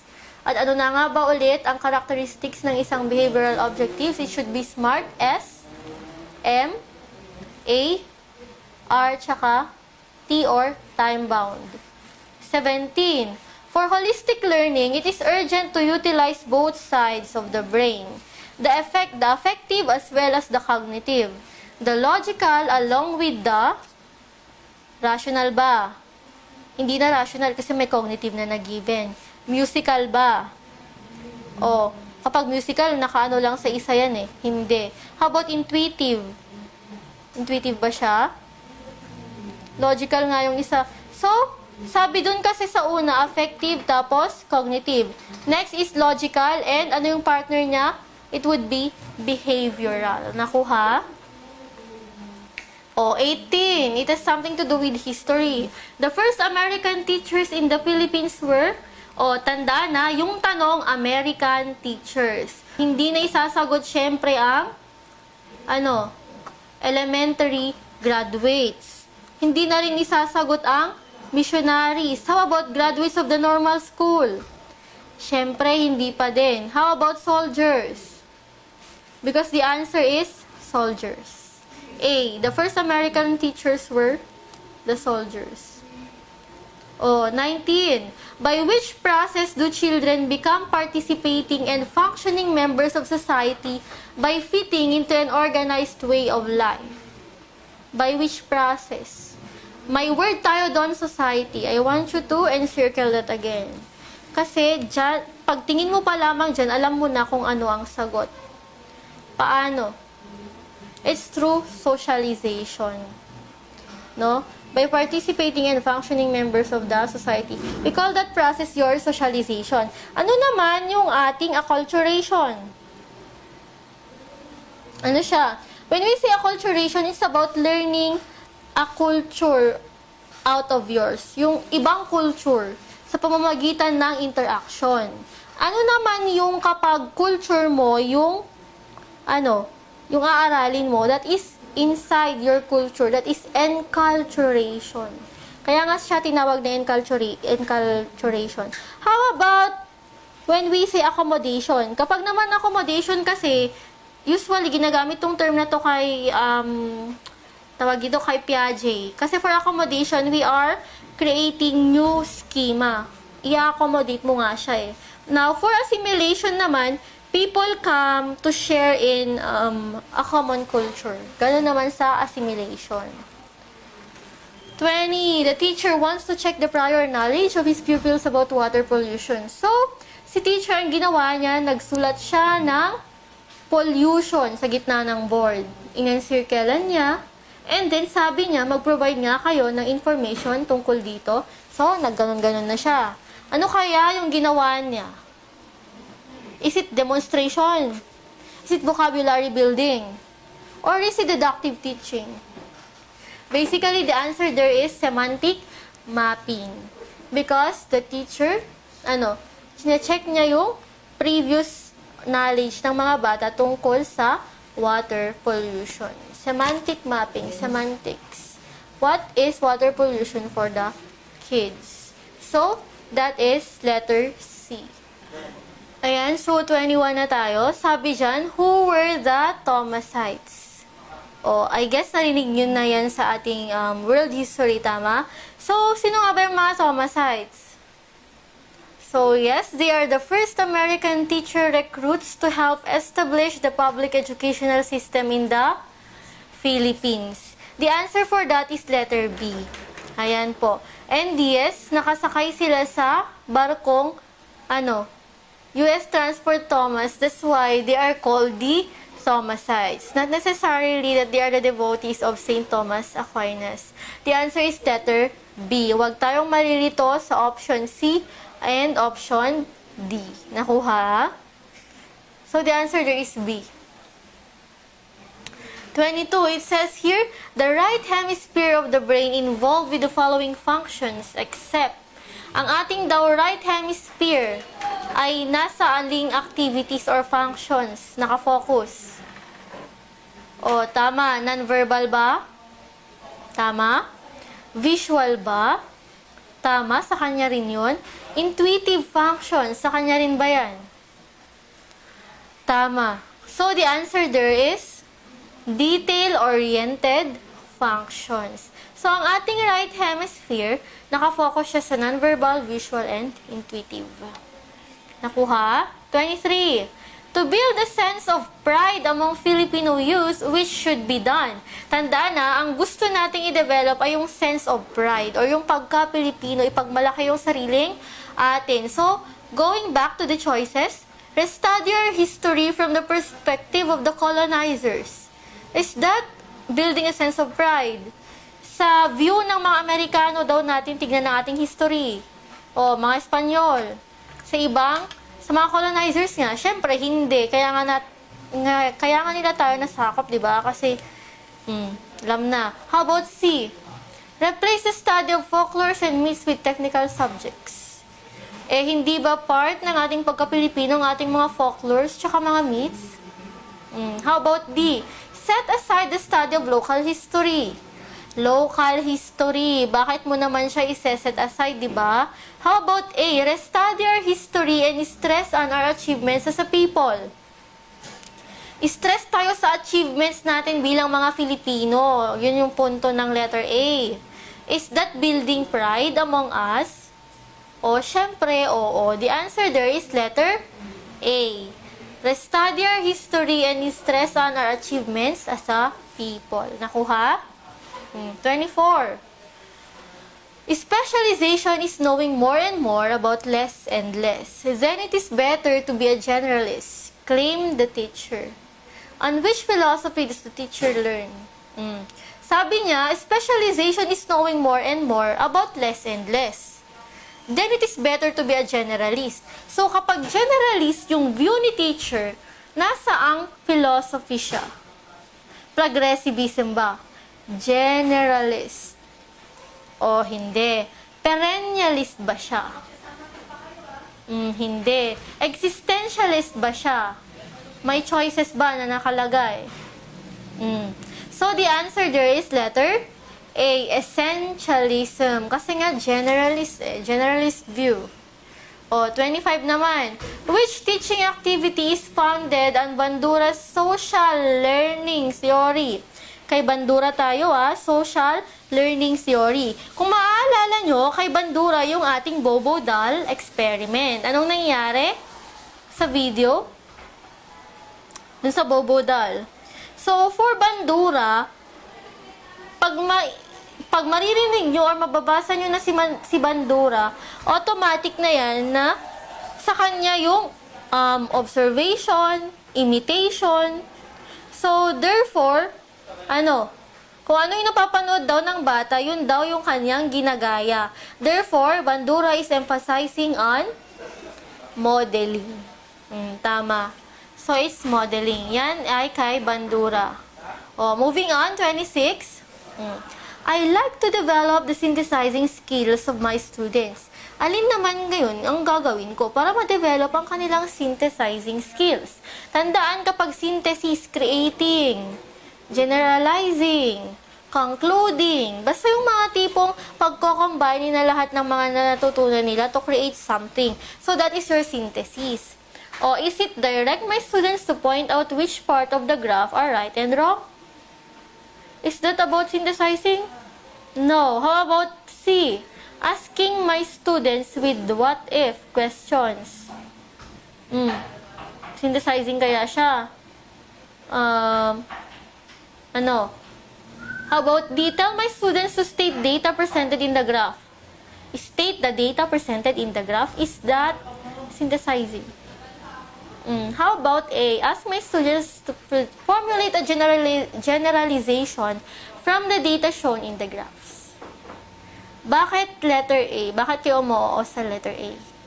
It's because of the word generalization, di ba? And sabi nga dyan, meron ng data na nakapakita sa graphs. Ang gagawin na nga lang ng mga bata ay magsisynthesize. So, letter A is the correct answer.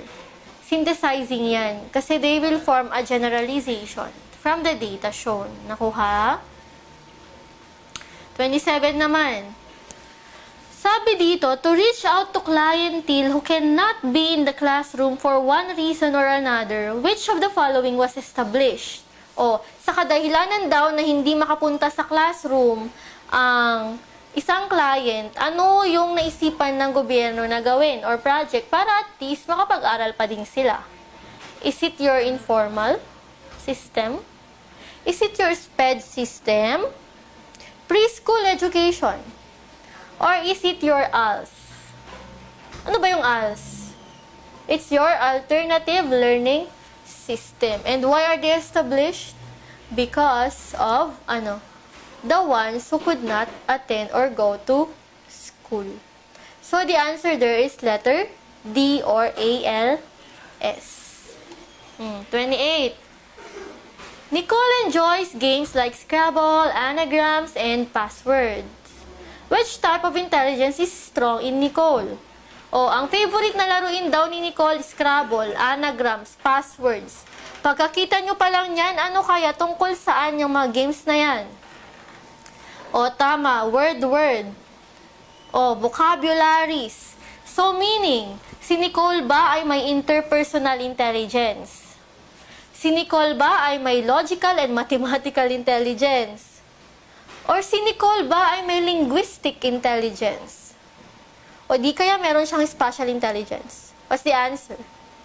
The answer is C, linguistic intelligence. Siyempre, words, grammars, it's linguistic na. 29. Teacher Cora observes cleanliness and order in her classroom to create a conducive atmosphere for learning. And which theory is her practice based? O, cleanliness and orderliness in the classroom. Conducive learning environment. Therefore, sa atmosphere ng learner or sa environment ng learner. Therefore, nasaan siyang ano yan? Anong pumapasok sa isip niyo kapag manipulating the environment towards a desired behavior or to maximize learning? Well, it's under your behaviorism. Tandaan lang yan na kapag environment, manipulation of the environment of the learner, that is falling under your behaviorism. Ang psychoanalysis kasi, kanino ulit yan? Kay Freud. And for psychoanalysis, we are, sa mga center of pleasures. Kapag naman humanistic psychology, humanism, holistic training. How about 30? Which learning principle is the essence of Gardner's theory of multiple intelligences? Theory of multiple intelligences. Almost all learners are linguistically intelligent. Sabi nga doon, multiple intelligences. So, samot-saring klase ng intelligence. So, hindi lang siya sa linguistic. So, hindi siya A. Learners have different IQ level. IQ level, sabi dyan So, meaning, siya? Sa utak lang siya depende. Learners have static IQ. Static lang bang IQ ng mga bata? O, how about B? Intelligence is not measured in one form. Is that the principle of the Gardner's theory of multiple intelligences? Yes, intelligence is not measured in one form only. Ilan na nga bang forms yung present ni Gardner? At ano yung pinakabago? It's your existential intelligence. O, 31. For 31, it says here, which objective in the affective domain is in the lowest level? Affective domain. Ano yung nasa lowest level nito? Is it A, to support viewpoints? Support. Meaning nag-action ka na. Support ka na To respond? Meaning nag-answer ka na. Or is it to formulate criteria? Look at B, C, and D. They have something to do of, para siyang, sa B, C, and D is na-accept mo na yung objective niyan. So, nag-take ka ng action, which is you supported, you responded, and formulated. So, are they at the lowest level kung ganon? May action lang kasama So, hindi. Look at A, to accumulate examples of authenticity. Is that at the lowest level? Nag-accumulate lang siya, meaning nag-accommodate. Kumuha lang siya, nag-accept. So, that is at the lowest level, and that is letter A. Kasi para siyang receiving. Sa receiving phase pa lamang siya. Number 32. Which is in accordance with the with-itness principle of classroom management by Kunin. Kung ating maaalala, ano na nga ba yung with-itness? Yun yung tinatawag na, yung kapag si teacher, kahit nakatalikod ako, alam ko kung anong ginagawa nyo. May mata ako sa likod ko. Sabi niyang ganyan. Ngayon, ano yung punto ng with-itness? A, B, C, or D? Sabi alam ko kung anong ginagawa nyo kahit pa nakatalikod ako at nagsusulat sa blackboard. Kasi may mata ako sa likod ko. Therefore, it's pertaining to letter B, or the teacher is fully aware of what is happening in his classroom. So, for 32, the answer is letter B. Who got the correct answer? Have you got it? 33 na tayo. Below the questions that must be considered in developing appropriate learning activities, which is not a consideration. Bale, sa tanong na to, lahat daw ng ito kailangang i-consider kapag nagde-develop or nagpaplano ka ng learning activities. Pero may isa dyan na hindi. So, hahanap tayo ng hindi. Can the experience benefit the pupil? Should we ask that? Anong benefit ang makukuha ng mga pupils? Should we consider that? Yes. How about, do the experiences encourage pupils to inquire further? Ika-consider ba natin yan? Kasi parang encourage pupils to inquire further, meaning, are we stimulating the interest of the learners toward the topic na yan So, D is a consideration. How about, are the experiences in accordance with the life pattern of the pupils? Kailangan ba yung tanungin? Yes, kailangan po natin yung tanungin kasi life patterns of the pupils, meaning, those activities are activities which the learners could relate to para maging meaningful yung experience. Do the experience save the pupils from learning difficulties? Letter B, is that a consideration? Letter B, hindi. Letter B is the answer. Ayan, syempre, hindi mo kailangan laging sinesave yung mga bata sa difficult activities because difficult activities would give them challenge para mas maging determined sila na para humanap ng solusyon. Kasi kung paragi na lang na easy-easy yung activity mo, edi wala din silang matututunan, no? 34. Which is a characteristic of an imperfect type of matching type of test.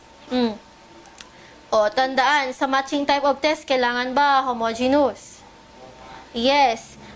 Sa matching type of test, kailangan ba unequal yung number ng responses sa premises? Or sa premises?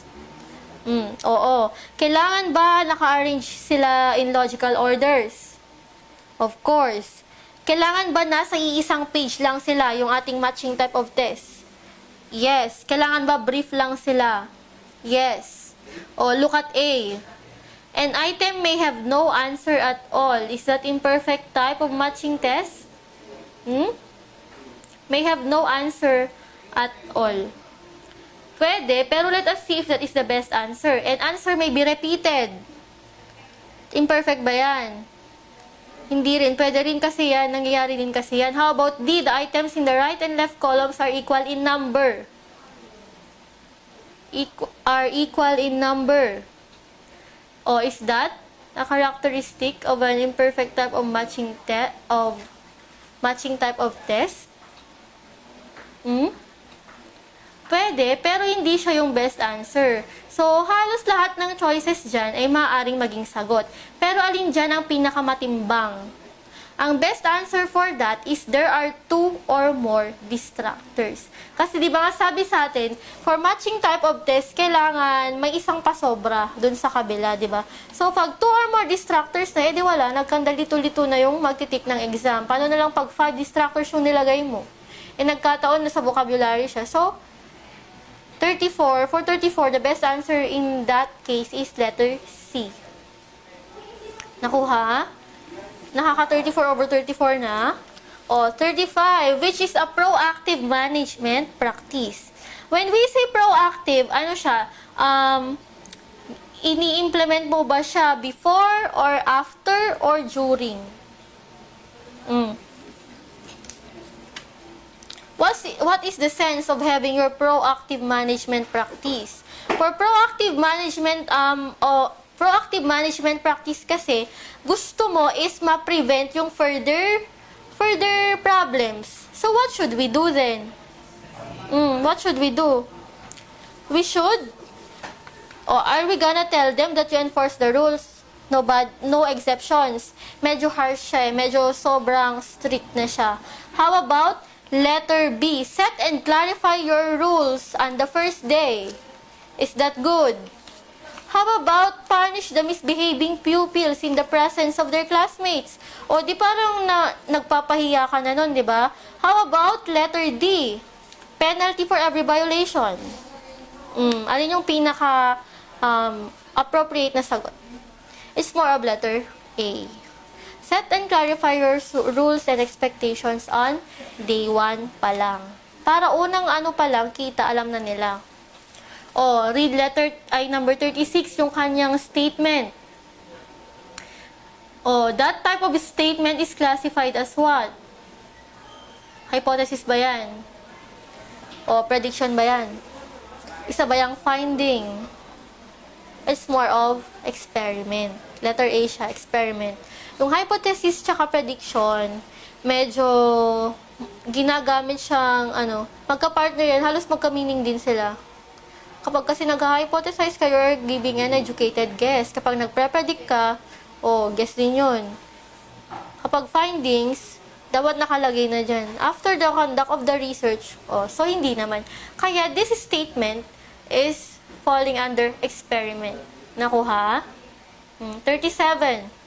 Which quotation goes with a proactive approach to discipline? Ano na nga ulit yung proactive? It is used to prevent further problems. So, is it do not make a fountain of a mole? Walang connect. Walk your talk. Walang connect. Do not smile until Christmas. Napakawalang hindi siya talaga konektado. How about A? An ounce of prevention is better than a pound of cure. Sabi doon, prevention. I-encircle yung prevention. Kasi siya talaga yung nakapag-correct ng letter A. Letter A is the answer. Proactive approach is connected to the quotation, and ounce of prevention is better than a pound of cure. So, for 37 is letter A. 38. You have presented a lesson on animal protective coloration. At the end, you ask if there are any questions. There are none. You can take this to mean that. Di ba minsan, kapag after a lesson, yung ating mga teachers nagtatanong kung naintindihan nyo ba? May mga katanungan ba? Minsan sumasagot tayo ng hindi. Pero pag nakatalikod na siya, ano na nga yung, di ba may instances na ganyan siya. So, kung ikaw yung teacher at ganyan yung nangyari, magka-conclude ka ba na hindi interesado yung mga bata sa lesson? Hindi. So, A is not the answer. Iisipin mo ba na hindi talaga nila naintindihan yung prinisenta mong lesson? O hindi rin. So, B is not the answer. Or letter C, magko-conclude ka ba na naintindihan nila lahat ng pinagdidiscuss mo? Hindi rin. 'Di ba? So, look at letter D. Is that a good action for a teacher? You need to ask specific questions to elicit responses. Letter D is the answer. Kasi nga, di ba, nagtanong siya, naintindihan ba? Walang sumagot. Or may sumagot ng, pero wala, there are none. Yun yung sagot nila. May hindi ba kayo naintindihan? Wala po. May tanong ba? Wala po. So meaning, baka nahiya lang sila. Ang gagawin mo ngayon as a teacher, magbato ka ng specific questions para matest mo kung naintindihan ba talaga nila or hindi. Di na isahan nyo yung mga estudyante nyo, di ba? 39. What does the principle of individual differences require teachers to do? Andito na naman si word na individual differences. And when we say individual differences, ano siya? Are we giving less attention to gifted learners? No. So that is not the answer. Are we preparing modules for slow learners in class? Yun kaya? Yun kaya yung pinaka-principle niya? hindi siya guarantee, di ba? How about C? Treat all learners alike while teaching. Pwede, pero siya kayong pinaka-principal niya. Or how about B? Provide for a variety of learning activities. O, yan yung pinaka-principal ng ating individual differences. The teacher should consider the principle of individual differences in order to provide a variety of learning activities which will address these differences. Nakuha? So, for 39, that is more of letter B. Yan. 40. Teachers are encouraged to make use of authentic assessment, which goes with authentic assessments. When we say authentic assessment, ano na nga ulit yung ating mga clue words? We have your tangible, real world, real setting, ganyan siya. So, is it letter A? Kung ganon. Tangible ay authentic assessment, Is it B? Unrealistic na nga. Hindi na yan ang sagot, syempre. How about C? Answering multiple choices. Test items. Hindi na rin. How about D? Real-world application of lessons learned. Is that the answer? Sure kayo? So, the answer is letter D. Real-world applications of lessons learned. O, 41 na tayo. I'd like to test whether a student knows what a particular word means. O, bilugan yung word na means. Nais kong malaman kung alam ba niya ang kahulugan ng salitang ito. Oh, ano dapat yung gagawin? Letter A ba? Give the word a tune and then sing it? O, hindi na. Or, give the etymology of the word? Meaning lang yung tinatanong, hindi yung etymology, di ba?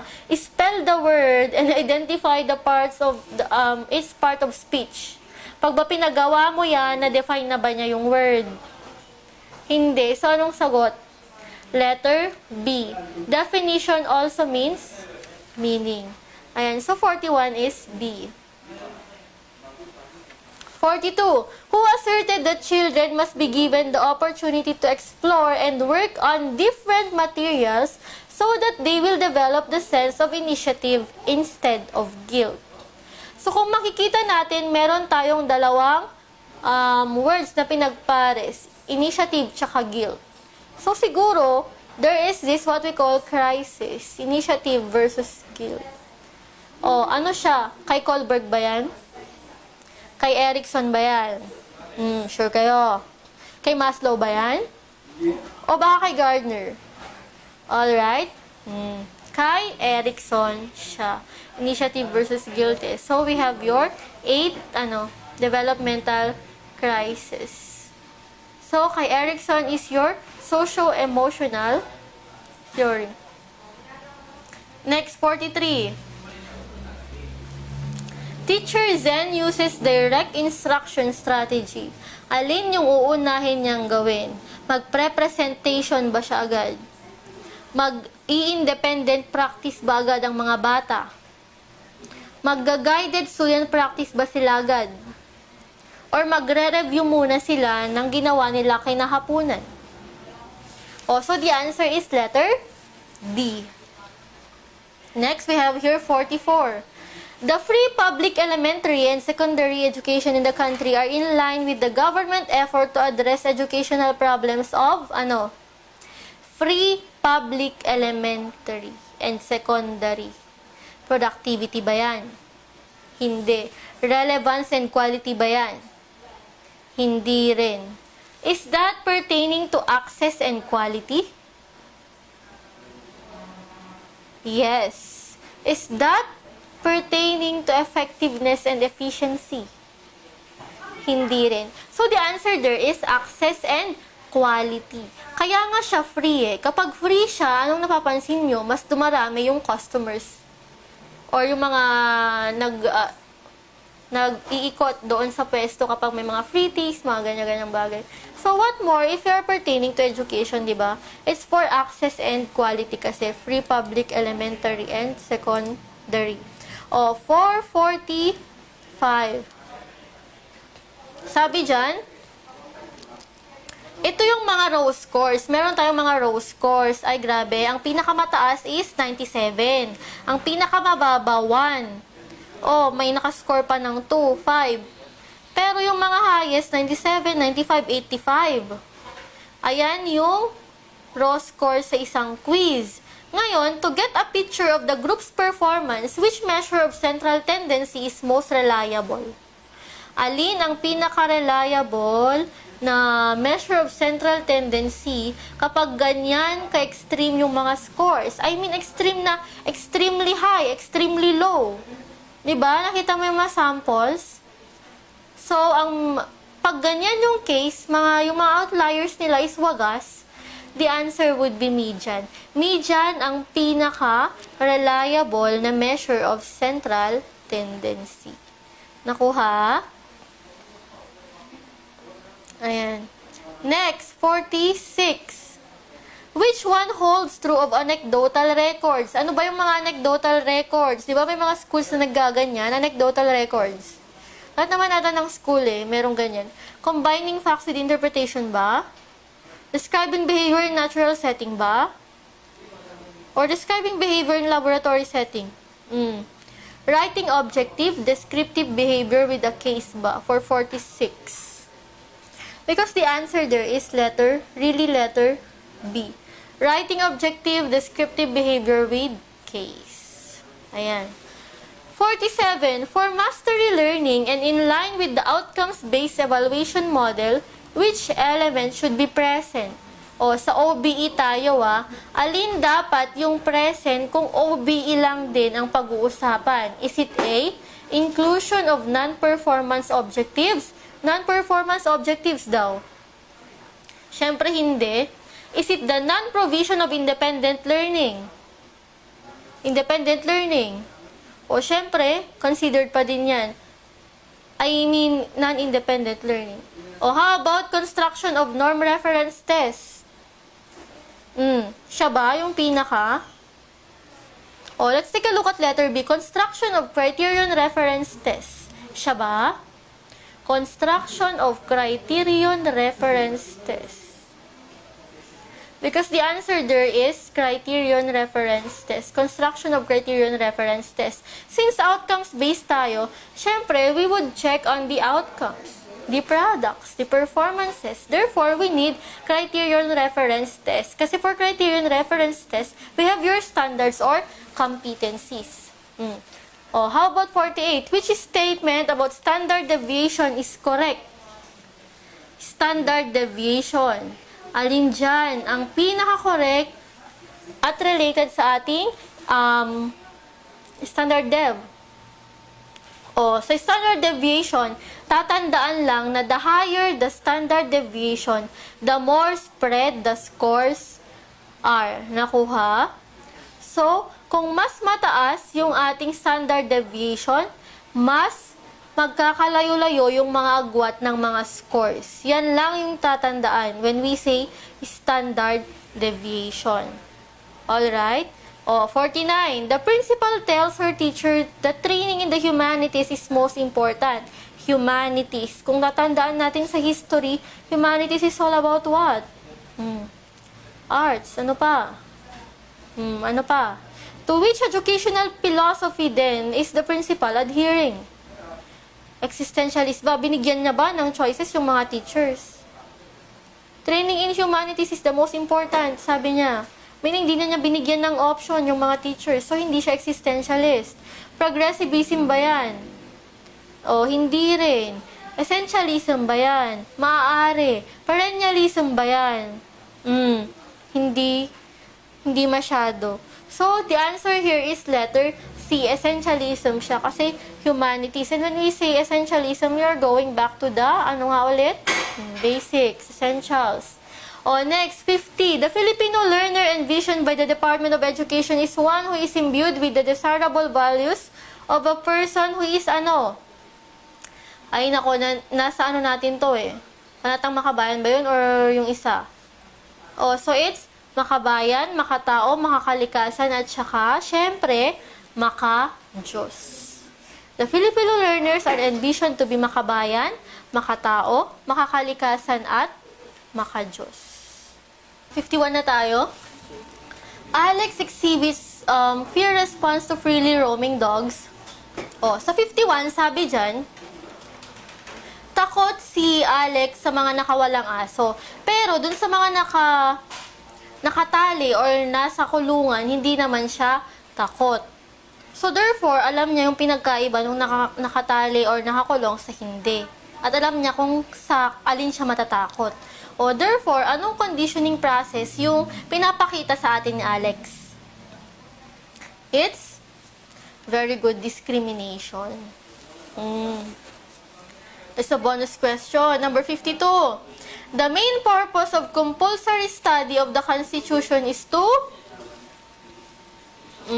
Our Constitution is to be studied compulsory because they wanted us to develop students with responsible thinking citizens. Therefore, the answer for 52 is letter A. Very good. 53. With which goals of educational institution as provided by the Constitution is the development of work skills aligned?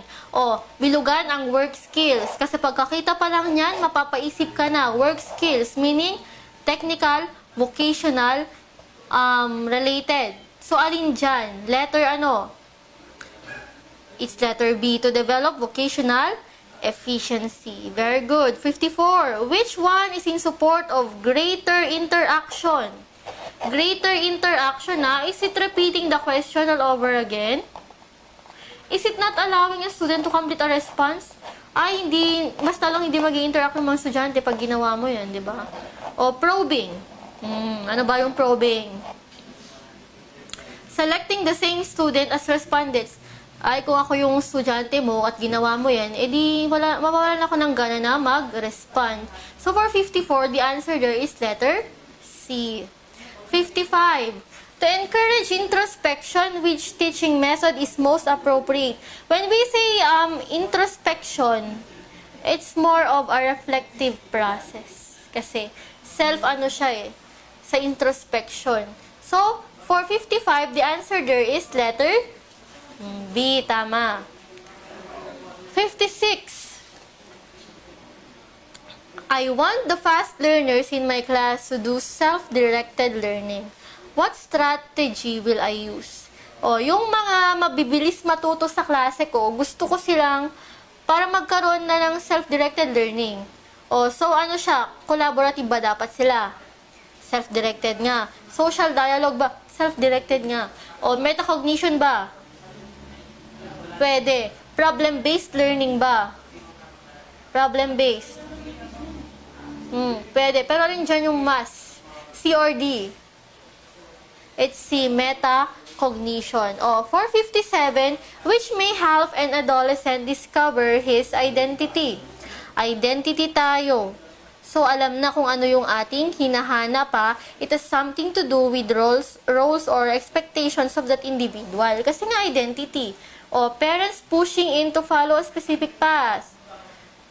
Is that adolescent discovering her identity if that's the case? No. Relating to people. Wala din masyado. Decision to follow one path only. One path only, discover nga. Di ba pag nagdi-discover tayo, we try different opportunities, ganyan. O, is letter D, exploring many different roles in a healthy manner. Siyempre, kahit nag-explore ka, kailangan healthy manner pa din siya. O, 58. Sabi sa Code of Ethics, under no circumstance shall a teacher be prejudiced nor discriminatory against any learner. Ngayon, alin dito yung example ng teacher prejudice? Nag-ano siya? Masyado siyang discriminatory. Is it A? Pinapaupo niya yung mga nearsighted sa harap. I, that is not discriminatory. When he considers multiple intelligences para sa kanyang teaching strategies. O, hindi rin yan discriminatory. When he makes far-sighted pupils seated at the back, discriminatory ba yan? Hindi rin. How about D? Tinanggihan niya yung isang bata kasi may disability siya. O, that is the answer. Very discriminatory yan. O, which of the following is considered a peripheral device? Alin daw dyan ang isang peripheral device? When we say peripheral device, these are the devices na pang-input tsaka output na din. So, dito sa mga choices, ang pwede natin isagot ay printer at saka keyboard. So, for 59, it's A or B. Nakuha? 60. Which term refer to teacher helping a colleague grow professionally? O, sabi dyan na tinutulungan niya yung kanyang katrabaho or co-teacher. Ano siya? Is it independent study? Facilitating? O, peer mentoring? Tama, peer mentoring yan. Nakita na nga colleague eh. Eh di peer na yung isa, sagot natin, di ba? O, number 61. Which among the following objectives in the psychomotor domain is at its highest level? Oh, look at A. Distinguish distant and closest sound lang. Hindi. Contract a muscle. Aba, mahirap ba yan? Or highest level ba yan? Hindi rin. Run a 100-meter dash. Highest ba yan? O, to dance the basic steps of the waltz. Highest ba yan? Yes is the answer. So, the answer is letter D. O, 62. Which one should teacher avoid to produce an environment conducive for learning? Alin dyan yung hindi dapat gawin ni teacher? Kasi, pag ginawa niya yan, medyo hindi na nagiging conducive para sa bata yung pag-aaral. O, games, tests, and individual competitions, they are considered ways to for conducive learning. Bakit, now we are left with seat plan. Bakit seat plan?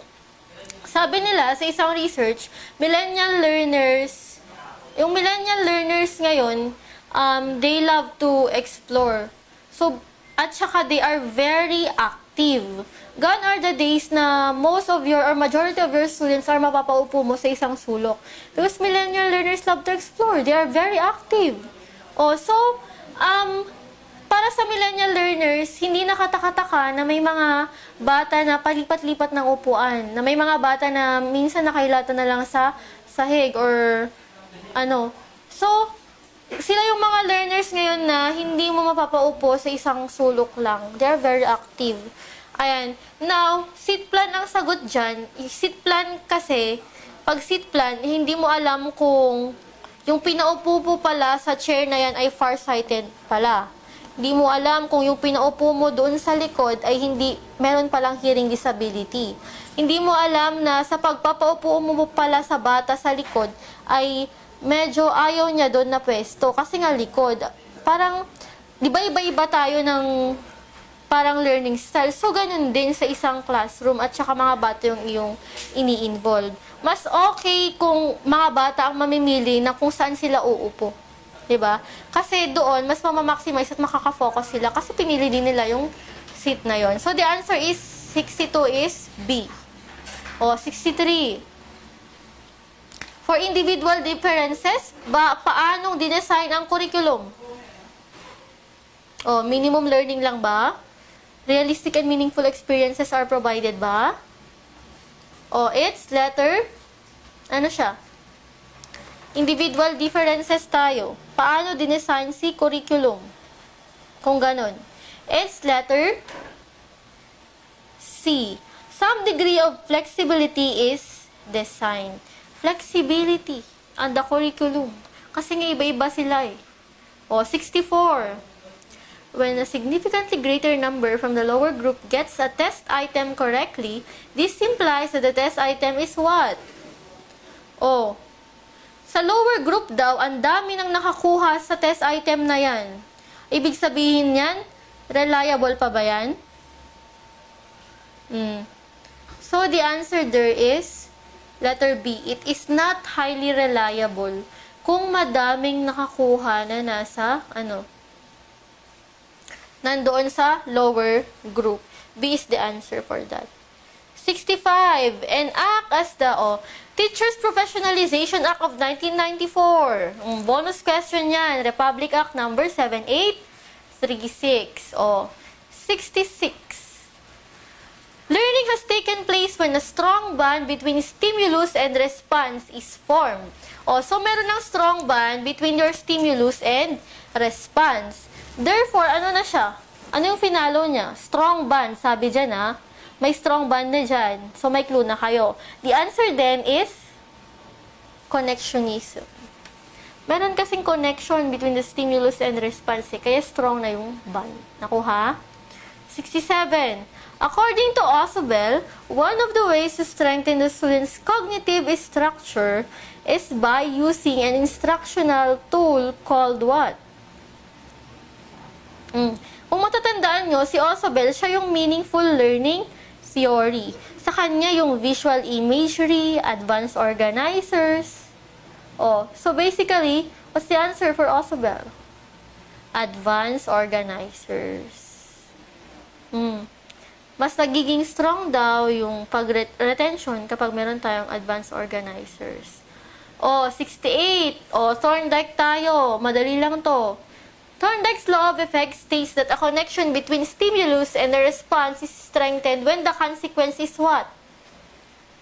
When the consequence is positive. Nagiging strong siya kung positive yung effect nito. 69. Sabi dyan, Watson applied classical conditioning in his experiments, and the results showed that behavior is learned through stimulus-response associations. Specifically, the development of emotional response to certain stimuli. This helps us in what? Sabi dyan kay Watson, classical conditioning. Behavior is learned through stimulus-response associations. Therefore, siya? It helps us in, It helps us in connecting observable behavior to stimulus. That's the answer. Nakuha? Kasi nga, stimulus-response association. So, therefore, we are into the connection of the behavior and the stimulus.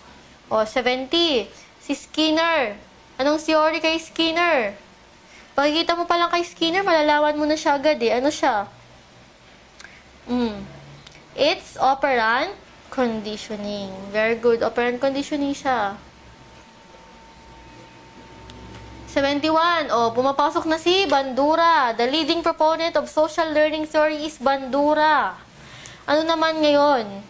Kung siya ang leading proponent ng social learning, behaviorism ba siya? Reinforcements ba siya? Or is it people learn from one another by modeling? It's letter D. People learn from one another by modeling. How about 72? Should a teacher involve his or her students in planning the instructional objectives before starting a lesson? Should a teacher do that? The answer is, gaya ng sabi ko nga pala, sagutin mo muna yung is it yes or ano, tapos hanapin mo yung rason. So, for that question, of course, it is good to involve your students. So, the answer will be yes. We will be left with A or C. So, mas matimbang na kasagutan yung A. Yes, with share objectives, they become self-motivated. Kasi alam na nila kung ano yung direction ng inyong lesson. So, makikipag-participate na sila kaya hindi mo sabihin. 73. The teacher aims to develop critical and creative thinking among her students. She should try using what? Critical tsaka creative thinking yung gusto nating i-develop sa ating mga learners. Therefore, if that's the case, ano yung mga questions na dapat nating tanungin? Look, may dalawa dyan na magka-opposite na nilagay. So, meaning, isa lang dyan siguro yung sagot. And kung titignan natin, convergent, close-ended siya or open-ended? Objective siya or subjective? How about divergent? So, which stimulates critical thinking and creative thinking? It's letter C or your divergent questions. 74. Lesson objectives must be aligned with the aims of education are embodied in the Philippine Constitution and should be stated in the course syllabus. What is the reason for this? Why should we include it in the course syllabus? It's because we would like to instill the ideals and goals of the country. That is the reason why they involve that even in your course syllabus. Now, for number 75. Instructional objectives in the affective domain includes receiving, responding, valuing, and the highest level is what? Diba sa ating affective domain, res, voc, yung ating acronym, receiving, responding, valuing, and organizing, and the highest level is C. At isa lang ang C dyan, that is conceptualization of a value system. Ayan, tandaan niya na. O, 76. One of the principles of learning states that learning is emotional as well as intellectual. So, ang learning daw, hindi lang siya intellectual, kundi emotional din. Ngayon, anong ibig sabihin yan? Internalization of ideas ba? O, nasan yung emotional doon, di ba? Look at B. Nasan yung emotional dyan? Wala. Look at D. Nasan yung emotional dyan? Wala rin, di ba? Look at C. Learning is maximized if feelings and thoughts are in harmony. Meron bang emotional dyan? Feelings. Meron bang intellectual dyan? Thoughts. So, the answer is letter C. O, 77. Miss Garcia observed that one of her students excel in activities requiring strength, speed, flexibility, balance, hand-eye coordination. O, yan. So, kung mapapansin natin, puro siya mga actions na nangangailangan ng katawan. So, therefore, anong intelligence ang meron sa kanya according kay Howard Gardner? It's bodily kinesthetic. Huwag palampasin ng mga ganyang katanungan. How about 78? This is another bonus question. O, sabi dyan, a student learns best through verbal lectures, discussions, talking, listening. Therefore, this student is visual learner ba siya? Hindi. Analytic ba siya? Hindi rin. Global ba siya? Hindi rin. Auditory learner ba siya? Exactly. So, the answer here is letter B. O, 79. Identify the 9 intelligence, yung pinakahuling naidagdag. Tapos, ang katanungan ng isang tao na nandito sa intelligence na to is, ano ba yung purpose ko sa mundong ito? Why are we here? O, questions about existence. Di bonus question na siya. It's your existentialism. 80. Sabi sa 80, children with sub-average intelligence and deficits in adaptive behavior experience difficulty in managing daily activities and in conducting themselves appropriately in social situations. Anong disability yung meron sila kapag ganyan? Merong deficit sa kanilang adaptive behavior. Tapos nahihirapan silang i-control yung mga pang-araw-araw na ginagawa nila. O may attention disorder ba siya? Wala. Emotional disorder? Wala. Health impairment? Wala din. It's more of your mental retardation. O, 81. Difficulty in focusing and maintaining attention coupled with the recurrent hyperactive and impulsive. O, dito naman, yung bata, very hyperactive. Very impulsive behavior yung meron siya. O, so anong kaso? Hyperactive, impulsive, hindi makapokus, hindi niya matagalan yung pakikinig, parang ganyan. Meron ba siyang dyslexia? Meron ba siyang autism? Meron ba siyang sensory impairment? O di kaya meron siyang ADHD? Attention Deficit Hyperactivity Disorder. The answer there is letter D. Sabi nga doon, hyperactive, difficulty focusing. So, syempre, meron na siyang ADHD. For 82, we have here, major contributor of the development of the behavior is Chori. Dahil wala dyan si Watson, sinong isasagot natin? It's Pavlov. Behaviorist si Pavlov. Sino pa yung may ibang nating behaviorist? Sino? Si Thorndike, tsaka si Skinner. Next. 83. It is an approach, sorry, that makes students think about their thinking. Ayan na naman, bonus question. Basta pag thinking about thinking, learning about learning, Mga ganong bagay, or thinking beyond, that is your metacognition. So, therefore, the answer here is an example of an approach of metacognitive. Tandaan na. 84. I like to show close representation of the size and shape of the earth. O, representation. Yung gusto ko makita nila kung nasaan yung earth, ano yung shape ng earth. Therefore, ano yung pwede kong gamitin? Picture ba? Pag picture, okay ba? Okay din, pero tingnan natin kung may mas maganda. Models, pwede ba? O, pwede. Realia, pwede ba? Dalhin mo yung solar system sa iyong kwarto. So, hindi siya pwede. Films. Films, ay maganda rin. Ayan. Pero, mas okay kung ang gagamitin natin ay model. Kasi ang i-emphasize lang naman natin is the shape of the earth and its location. Ganyan. At saka yung mga planets. O, 85. The best way to assess learning is to use real-life situations, objects, and materials in the environment. Hence, we are talking about what? Life situations. Real-life setting.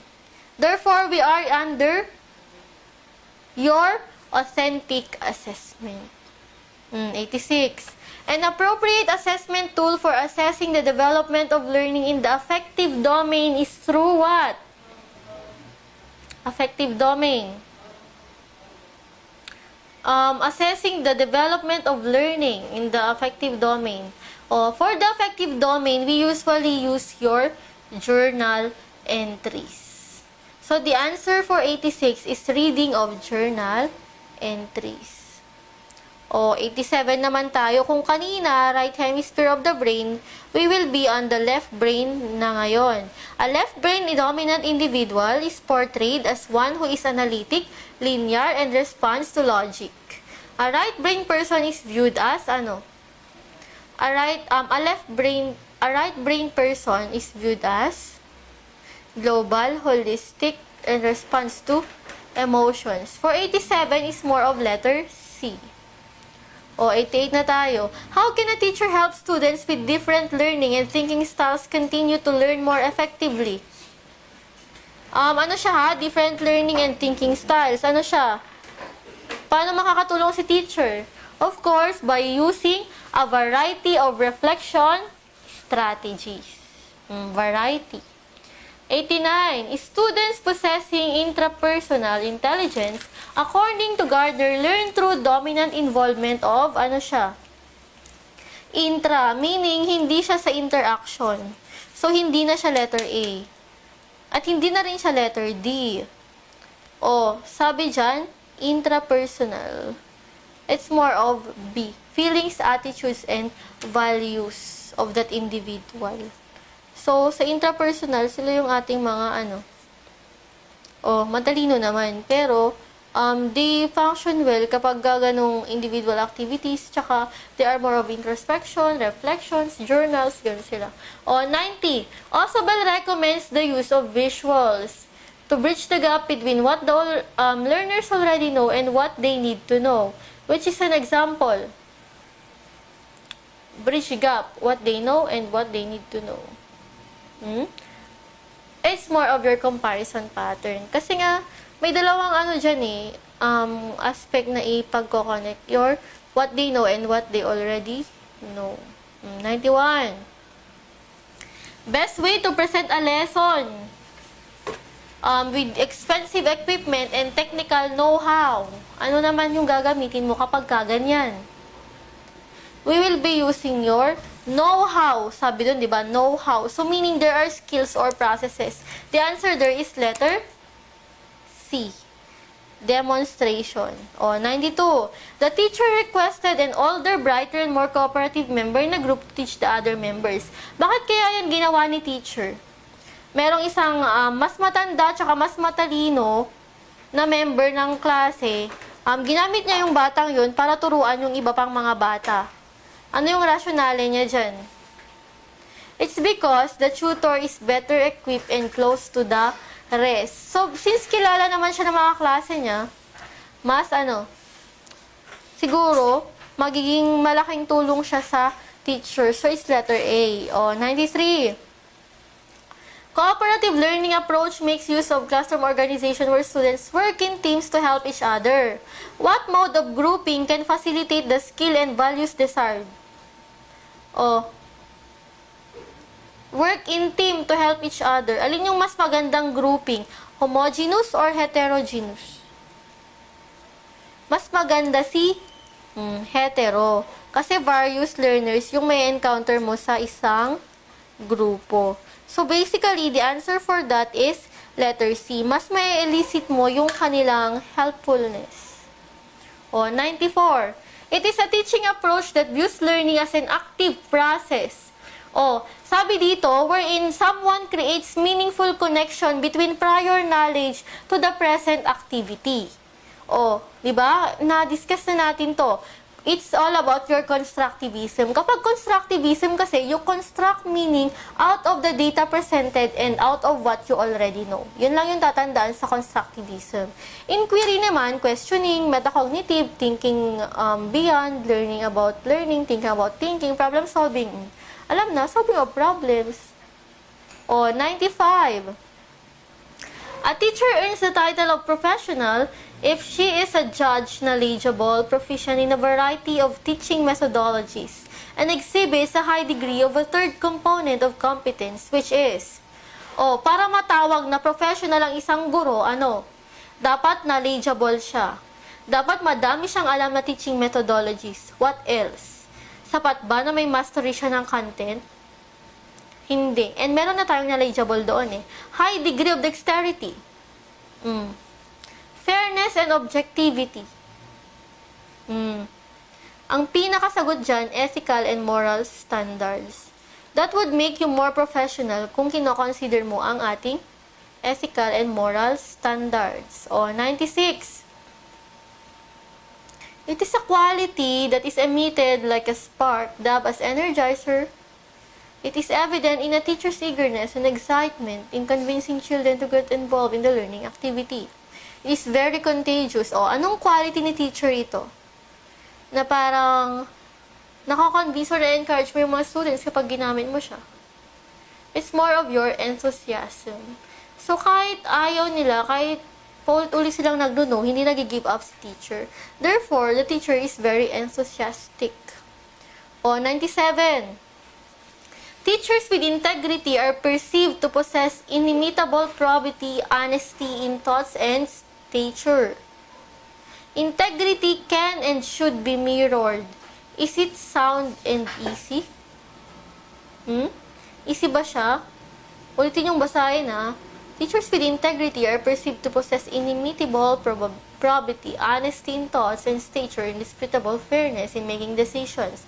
Therefore, a teacher should be dapat daw may integridad si teacher. Does it sound easy? Our answer here could be our answer here is more of yes. And there are reasons presented here why. Let's take a look at C. Yes, if trust from parents is lacking. May spark ba kapag ganun? Siyempre, medyo madidisappoint si teacher. So, letter C is not the answer. How about A? Yes, it is very easy if the teacher is virtuous and principled. Tama, hindi. When we say virtuous and principled, sobra-sobra siyang into teaching. So, palaging na-exercise niya yung maganyan. The answer is letter A. Nakuha? 98. A school head envisions developing proficiency among her teachers in employing effective and new teaching methodologies. So, ang concern ni principal or school head is the proficiency of the teachers. Gusto niya may mga new methodologies din ng mga teachers niya. What is one way of achieving it? Is it through merely attending annual conventions? No. Is it through improvising instructional tools? No. Is it conducting inter-school visits for exchange of best practices and observing class demonstrations? Maaari. Or is it undertake research in own specialization? Ano namang connect nun, di ba, sa teaching methodologies? Basically, the answer here is letter C. Ayan. So, from time to time, may mga schools tayo na parang gumagawa ng, tawag mo doon, benchmarking nag-visit sila ng other schools to check the best practices of each school. Yan. Sharing. Next, 99.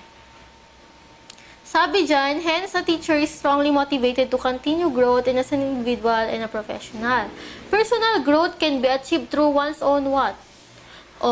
Personal tsaka professional growth kasi yung tinutukoy ng ating lifelong process. For interviewing model teachers, personal ba siya, prof? It's more of professional. How about joining interest club? Professional. How about attending training sessions? It's more of professional. So, we go to personal growth. It's infusing values, attitudes, and desirable work ethics. The answer for 99 is more of letter A. Letter A is the answer. 100. According to Piaget's stages of cognitive development, ages 12 to 15 daw, ay nasa formal operational stage na. Ano na yung kayang gawin ng mga bata sa age na yan? Yung letter A, ano siya? Hindi. Pre-operational. How about B? Kaya ba yung gawin ng 12 to 15? How about C? Kaya ba niya yung gawin? How about D? So, the answer here is letter B. Can solve abstract problems and think deductively. It's more of B. 12 to 15. Alright, so we are on number 101 already. So, it says here, lessons depicting historical events like Declaration of Independence, execution of Rizal, could be taught through what methodology? Alin dyan yung pinaka-effective for historical events? Is it discussion? Or medyo boring pag discussion? Is it team teaching? Role-playing? Pwede ba siyang i-roleplay? Narratives? Alright, so, the answer here is role-playing. Diba? Kasi mas may involve yung ating mga learners. Hindi mababago yung perception nila that history is boring because they are being involved. So for number 101, the answer there is letter C or your role playing. Number 102, in implementing an inquiry approach, the most effective component to facilitate the smooth probe of the concept to be learned is what? Inquiry approach. When we say inquiry approach, ano yung word na kakaibat niyang inquiry na yan? It's questioning. So basically, our answer for 102 is appropriate questioning techniques. Ayan. Next. For 103, field trip is an effective way of teaching where organisms could be observed in their natural habitat, active and responding to stimuli in the environment. What values are developed among the students during and after field trip? Ang binigay ng example is sa natural habitat. So perhaps, sa field trip na yan, dinala niya sa mga mountains, rivers, something like that. So, ano yung ma-develop pa ng mga bata kapag nag-field trip tayo? It's your love of nature, proper behavior during exploration. So, the answer there is letter B. Love of nature and proper behavior. 104. Sabi dito, journals written by students at the completion of a day's lesson will reveal which information that can serve as a guide in planning the next lesson. Sa journal ba, sinusulat ba ng mga estudyante yung mga naintindihan nila at saka hindi nila naintindihan? Yes. Sinusulat ba nila yung mga pinaka-nagustuhan nilang topics? Yes. Sinusulat ba nila yung mga topic na nahirapan sila? Yes. Emotional state throughout ba? Nadidiscuss ba yan sa journals? No. It's more of letter A. So, yung 1, 2, and 3, they could be of help in planning for the next lesson. Kasi nakita mo yung ano na yung naintindihan na nila at ano yung mga hindi pa nila naiintindihan. Nakuha? So, for 105, when students recognize a situation as something similar in a way to what was experienced before, The tendency is to use the knowledge. O, ayan, pumapasok na naman si ating constructivism, tama? Kasi sabi dyan, na yung situation na yan, parang na-experience na ng mga learners noon. So, ang tendency, mas madali na nilang matututunan yan. Kasi i-apply na lang nila sa new situation or i-relate nila. Therefore, anong type of learning yung nangyari? Nakarelate sila, therefore, there is a meaningful learning. The answer is letter D. 106. How can a teacher enhance his or her questioning technique for an effective teacher-student interaction? Kailangan daw ng student-teacher interaction. Kailangan ba i-extend yung wait time? Kailangan bang tumawag ka ng isang estudyante in case na hindi masagot ng isa? Agad-agad. O hindi rin. You may answer your own question. Nagtanong ka, ikaw din ang sasagot. Ganun ba siya? Or is it allow sufficient think time? Meaning, you allow some allowance na mag-isip yung bata, yung mga bata, ng iyong itatanong. So, that is more of letter A. And sabi din, mas okay kung ibabato mo muna yung tanong bago ka magtawag ng pangalan na sasagot kaysa sa nagbato ka na ng pangalan ng sasagot tas yung tanong. Kasi kung ibabato mo muna yung question, meaning mag-iisip lahat ng bata sa class. Ayan. So, give them time to think also. 107. You are to teach the difference between the parts of a complete and an incomplete flower. Ngayon, lahat halos ng mga bata, ang dinala nila ay complete flower. Ano yung gagawin mo? Kailangan makakita nila yung difference ng complete sa incomplete na flower. You may draw the parts of incomplete flower kung walang nadalang incomplete flower. So, the answer for 107 is letter B. 108. Choose the important purpose of assessment. Ang assessment ba for diagnosing? Ang assessment ba for placement? Ang assessment ba for effectiveness of a program? Or ang assessment ba part of a lesson? The answer there is 1, 2, and 3. And what letter is that? It's letter A. Those sum up the purpose of assessment. How about 109? Sa pre-operational stage ni Piaget, sabi, yung bata raw, ang nakikita lang niya or nako-consider niya is yung point of view niya. Ngayon, anong tawag mo sa characteristic na ito? It's, the child is very self-centered. Therefore, the child is very egocentric. So, therefore, the answer here is letter C, or your egocentrism. 110. Who is the foremost believer that intelligence is a function of the number of successful SR connection? Pakakita pa lang natin ng SR, kanino na yan? Ano ba yung meaning ng S tsaka R dyan? Stimulus and response. So, kanino yan? Kay Watson ba? Vygotsky? Kohlberg? So, that is belonging to Thorndike. The answer there is letter A. Next, an education for globalization should nurture the higher order cognitive skill and interpersonal skills in order to develop what? Dapat daw in-nurture yung ating higher order cognitive skills and yung ating interpersonal skills. Therefore, we are developing what? Globalization, ha? We are developing openness to a diverse heritage and culture. Because we are looking for higher order cognitive skills and interpersonal skills. So, we are into openness. Next. Ito. How will you interpret a student's 80% percentile score? 80% yung percentile score ng bata. Ano yung interpretation niyan?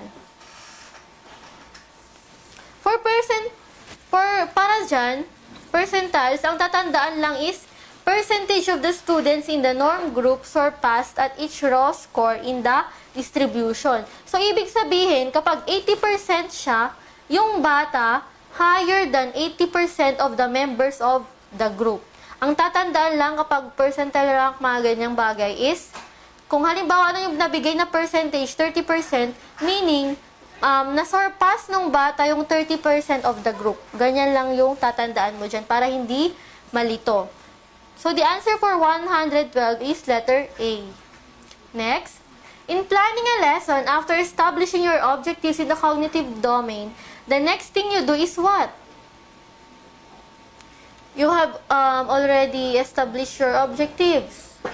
What then are you going to do? Magkakandak ka na ba ng pre-test? Tapos, post-test? Or magkakandak ka lang muna ng pre-test? Or get ready with all the materials you will be needing? Or are you going to find out what teaching methodology will be used? So, it's more of letter B. Find out what the students already know by giving a pre-test. In that case, makikita mo kung alin yung dapat mong bigyan ng pansin talaga mula sa mga naset mo na objectives. So, for 113, it's more of letter B. Oh, how about the next one? A teacher made tests given at the end of the lesson to find out if the objective has been attained can be classified as what? O, na-meet daw ba ng results yung ating objective? That is under your criterion reference. Kasi may chine-check tayo na competencies. And that is your criterion reference. O, 115, a teacher set 95% accuracy in a test on predicting the kind of weather given 5 different atmospheric conditions. O, itong a student who obtains a score of 85% can be interpreted as what? O, dito, huwag ka mo masyadong mag-focus sa unang sentence. Kasi ang tanong lang naman, a student who obtains a score of 85% can be interpreted as, ano? She is higher than 85% of the group. There goes your percentile rank again. Ayan siya, B. O, next. What type of test is being administered by the PRC aimed at measuring the proficiency of teachers in developing a set of instructional skills or methodologies? The examination is given twice a year, nationwide. Ano siya? The test is set of instructional skills kasi yan. Tapos, by the PRC. Proficiency, yung mini-measure natin. Therefore, ano siya? It's your, again, criterion reference type of test. Nakuha? Next. Avoid negative statements in the stem of a multiple choice stem, such as, it is not true that Rizal died on December 30. Why? Bakit daw kailangan nating i-avoid yung mga negative statements kung ang pag-aanuhan lang naman natin is multiple choice? We should what? We should avoid that because it is very confusing, di ba? Pwede mo namang idirekta na lang na sabihin na Rizal died on December 30. O, ganyan siya. Hindi na yung lalagyan mo pa ng not true. Bakit pa not true? Untrue. Meron namang term na untrue, ganun siya. Or false, or what. So, the answer there is, it is very confusing kasi. Nakuha? O, 118. A major advantage of an essay type of test. O, what is the advantage of an essay type of test? When we say essay, ano siya? Subjective or objective? O, it's very subjective. Therefore, for your essay type of test kasi, mas madami kang makukuhang information patungkol sa mga learners. Kasi nga, kapag essay type, relative yan sa kung ano yung natutunan nila at information na kaya nilang i-provide. Number 119, what are the characteristics of a standardized test? Standardized test. So, meaning pag standardized test, formal ba siya or hindi? Pwede ba siyang i-conduct nationwide or hindi? Ayan. So, the answer here is, it has a high reliability index. Kaya nga standardized eh. Kasi formally set siya. So, it has a high reliability index.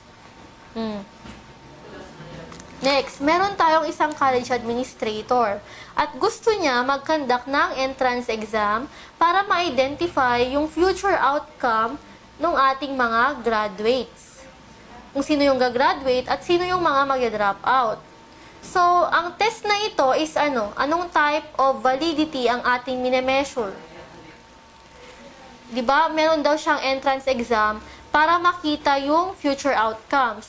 Therefore, when we say we are trying to check on those, we are into predicting. So basically, what validity is being measured?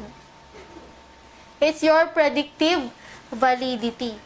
Diba? Kasi nga pinapredict niya kung ano yung maaaring maging outcome ng mga students sa pamamagitan ng isang test. Hindi siya pwedeng norm-related kapag norm-related kasi is comparing the score of a student to another or to the group. Kapag construct validity naman, yung mismong pagkaka-construct ng questions ba related sa objectives or hindi. Ganun siya. Kapag, ayun yung ating construct validity. O, next, 1 to 1. Which are attributes of a good evaluation? Ang good evaluation ba dapat valid? Ang good evaluation ba dapat reliable? O, ang good evaluation ba dapat sensitive? Ang good evaluation ba dapat objective? The answer there is all yes. So therefore, 1, 2, 3, and 4 are attributes of a good evaluation instrument. O next, one of the characteristics of a good test is content validity. What is the first thing to be done before test construction? Validity. Ano na nga ba yung ibig sabihin ng validity? A test is measuring what it is supposed to measure. Therefore, kapag ang gusto natin ay ang content validity, ano yung ating i-check? First thing na i-consider natin, it's letter D. Examine the objectives set for the test to find out if they are consistent with the subject matter.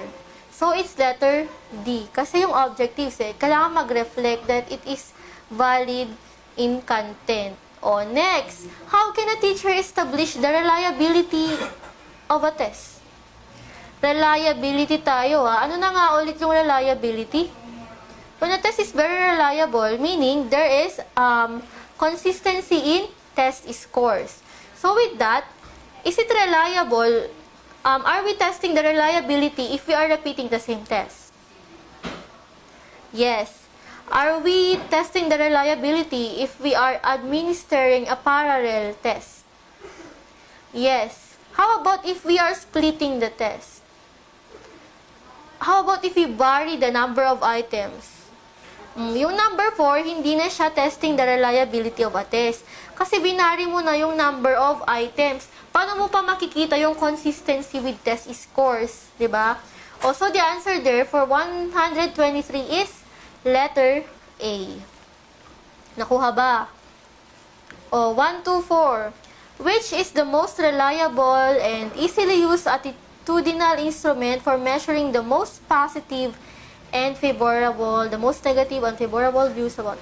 Ayan, ito kasi, dinescribe na niya mismo yung hinahanap nating sagot. Dito sa scale na to, kailangan ng positive tsaka negative. So, basically, what will be our answer? This is, the STEM describes Likert scale. So, the answer will be Likert scale. Ang tatandaan for Likert scale is yan. Most negative, positive, favorable, and unfavorable. O, 125 na tayo. And which policy is RA 4670 known as the Magna Carta for Public School Teachers Focus? Sa alin nakafocus ang ating Magna Carta? Is it about the right to establish or join organizations? Code of ethics ba yan? Or recruitment siya? Recruitment after training daw. It's more of letter D, to promote and improve the social and economic status of public school teachers. So, for your RA 4670, dun natin makikita yung mga paano ba nag-i-increase yung salary ng teachers, mga ganong bagay. So, improve the social and economic status of public school teachers. That is your Magna Carta for public school teachers. Next, in order to arrive at skills-based evaluation, what could ensure an objective higher order assessment? Skills-based evaluation tayo. Tapos, dapat objective and in the sense na higher order assessment siya. Therefore, kapag skills-based evaluation tayo, ano yung madalas nating gamitin in assessing that? Skill. Yes, we are using your scoring rubric. Pag performance naman yung nandyan, rubric pa din. Pwede rin maging rubric, pwede rin gumamit ng rubric kapag demonstrations, outputs, ganyan. Projects, 1 to 7. It says here, who authored the three-tiered model of learning enactive, iconic? Yan. Pagkabasa mo pa lang ng enactive, iconic, symbolic, may pumapasok ng tao sa utak mo. And who is that? It's all about Jerome Bruner. Sabi ni Bruner, kailangan daw sa enactive phase muna, tapos iconic and symbolic. Para rin siyang kay Piaget na merong levels in developing your cognitive aspect. So, enactive daw muna, tapos iconic and symbolic. Next. The use of a planetarium to show the arrangement of the planets together with their rotation and revolution around the sun is an example of what? Na-encounter na natin to kanina sa ating previous questions, tama? Alright, so we will be using again your models.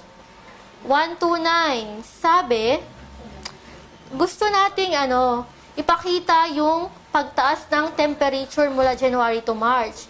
Ngayon, kung estudyante ang gagawa niyan, ano yung maaari niyang gawin? Is it a flowchart? Pagtaas ng temperature. Hindi na siya flowchart kasi for your flowchart, it's all about your processes. Kapag map naman, pwede ba siya map? Yung temperature reading lang naman. O hindi. For map, it's about the location of certain places. How about drawing? Ito-drawing mo ba yung temperature? O hindi. So, it's more of a bar graph. And kapag bar graph, di ba, meron siyang bars malamang. May taas, baba, ganyan. So, makikita mo yung pagtaas ng or pag-iba-iba ng temperature. So, the answer there is bar graph. Next. In a project-based multimedia learning, the students learn new knowledge and basic skills. Aside from being actively engaged in the learning task, they got involved in what? Kapag project-based tayo, tatandaan nyo na meron niyang planning, meron niyang designing, and of course, producing a multimedia product for presentation. That is your project-based multimedia learning strategy. And that is being reflected in letter D. So, the answer is D. 131. Sabi dito, gusto ni Mayor na maipakita yung relationship ng iba-ibang offices doon sa municipal hall. At saka yung mga functions nila. Therefore, ano yung maaari nating gamitin dyan if we are pertaining to the relationships of the different offices? Are we gonna use your line graph? No. Are we gonna use a time chart? Big no. Are we gonna use stream flow? Of course not. So, we are going to use your organizational chart. Ayan. B. Which philosophy proclaims the spiritual nature of man and stresses the human spirit? Yan. Pakikita nyo pa lang, yung mga clue words kasi natin for this ism is spiritual, soul, mind, true, good, beautiful. All of those things, they are pertaining to your what? Idealism. And that is, who is the number one philosopher in idealism? It's who? Plato. So, for that, yung mga keywords natin for idealism, spiritual, mind, spirit, soul, ganyan siya pag idealism. Lahat ng bagay na iniisip natin, that falls under your idealism. So, kapag idealism, inisip ko siya, kahit wala siya talaga, therefore, totoo siya. Kasi nga nasa isip ko siya. Halimbawa, for the idealist, para sa kanya, totoo si Superman, kasi nasa isip niya si Superman. Pero for the realist, mali sa idealism. Meaning, kay realism, nagiging real lang isang bagay kung may evidences ka na nag-exist talaga siya.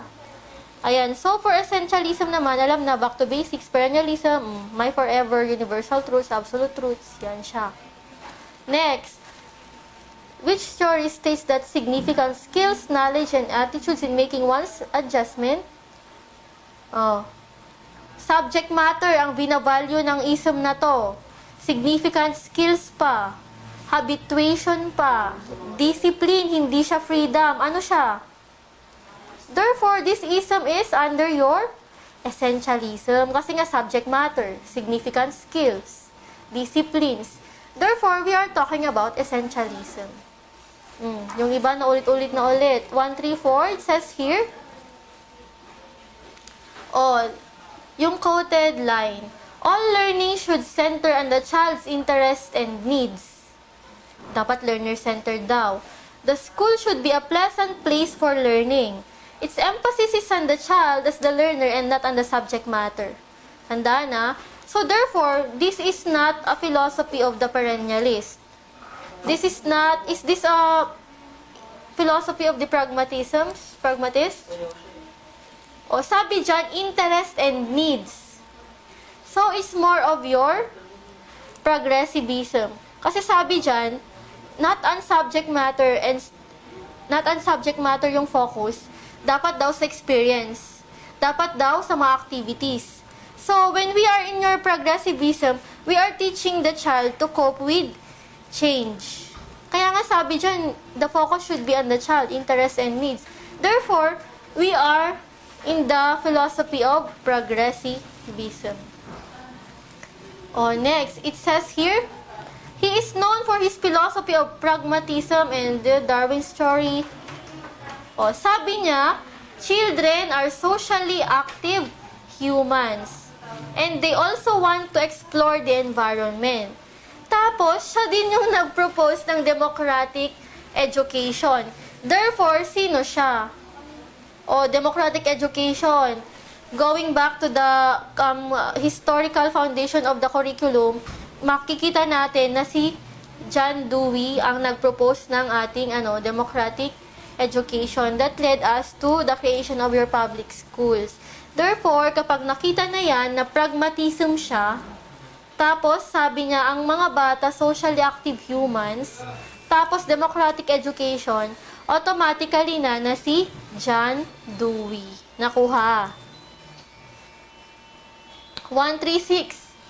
Assessment tayo. Kung mapapansin natin sa assessment, halos pare-parehas lang yung mga situations na pinipresenta. Minsan nag-iiba lang siya sa number.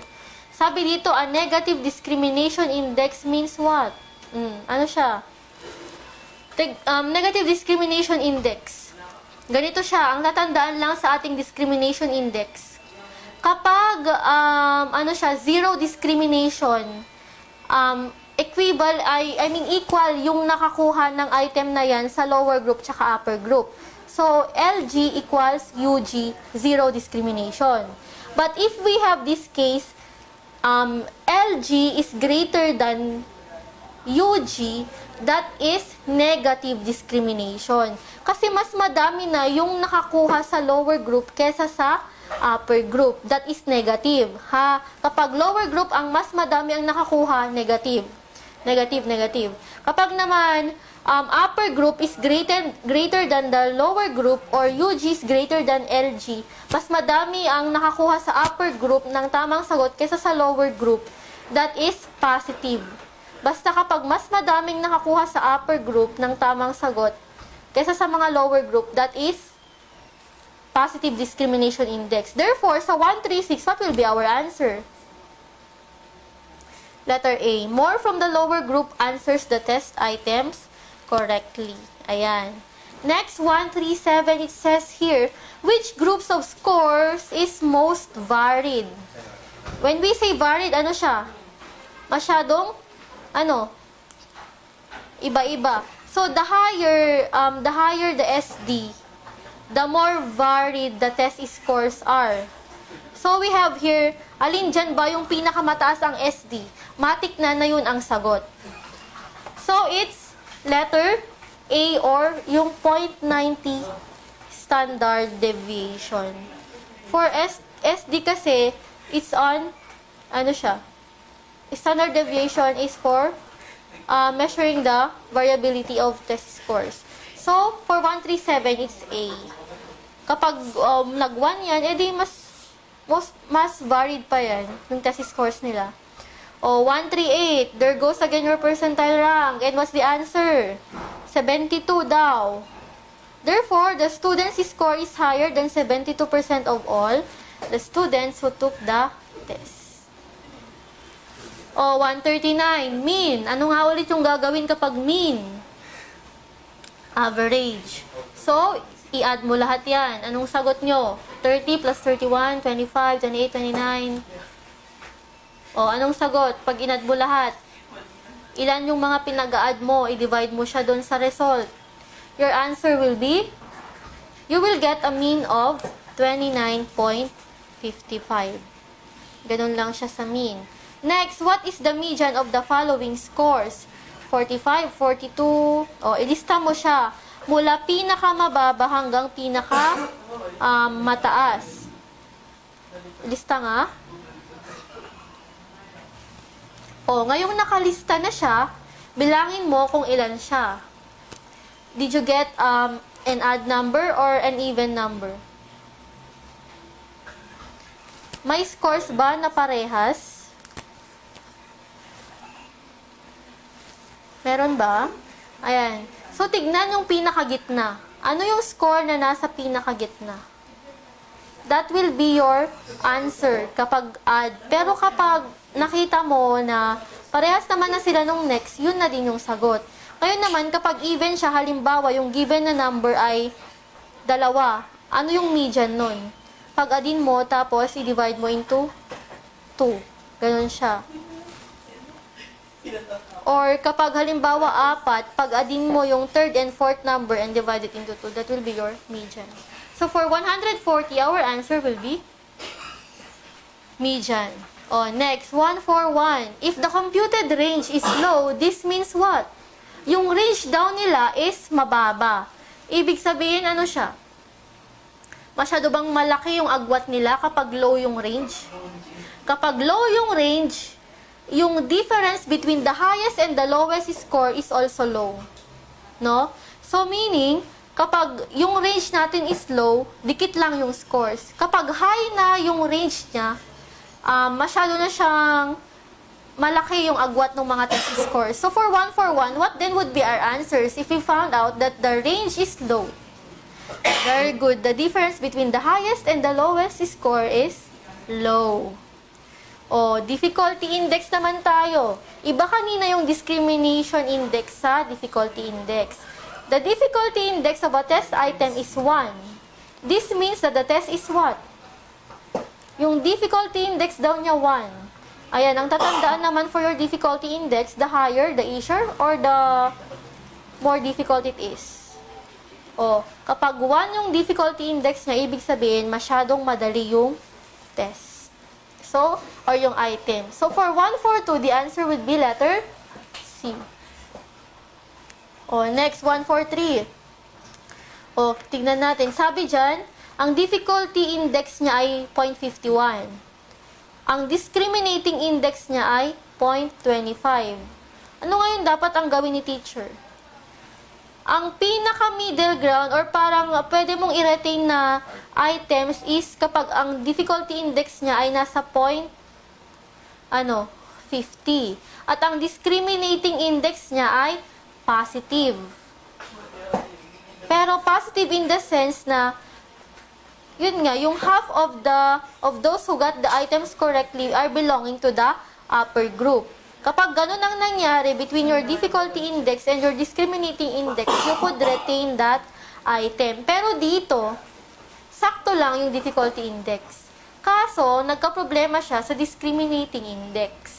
Ngayon, hindi nagkatugma. So, dapat nating i-revise yung item. Dapat balance silang dalawa, 0.51, 0.50, ganun silang dalawa. So, that is your letter C, revise the item. 144.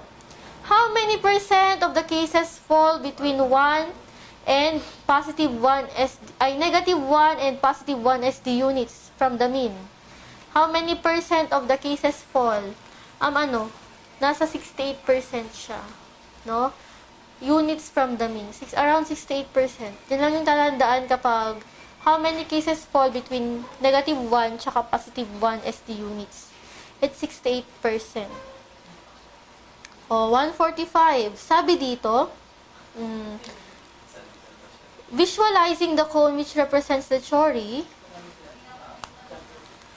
Doon daw kay Edgar Dale's cone of experience, ano yung nasa pinakababa at ano naman yung nasa pinakamataas?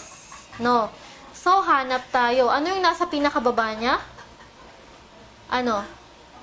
It's more of your direct, purposeful experience. So, tignan. Dapat ang kapartner niya yung mataas din. Pinakamataas, I mean. It's verbal symbol. So, the answer there is letter A. Tignan mo lang kung alin yung nasa may pinakamababa tsaka sa pinakamataas. Yung the rest na, medyo ano sila eh, hindi sila sa top tsaka sa bottom. Halos magkakalapit na lang din yung mga yan. O, 146. Which is one very important characteristics of a constructivist teacher? Constructivist si teacher. Kanina yung ano lang, yung estudyante yung focus natin. Ngayon naman si teacher. Pag ba si teacher constructivist, nagiging facilitator siya. Kapag ba si teacher constructivist, direct teaching approach ba siya? Kapag si teacher ba constructivist, presents her own view for the students to start theirs. Meaning, binibigyan ba niya ng idea yung mga bata para mabigyan niya rin ng daan or clue yung mga bata? Makapag-start yung mga bata from her ideas?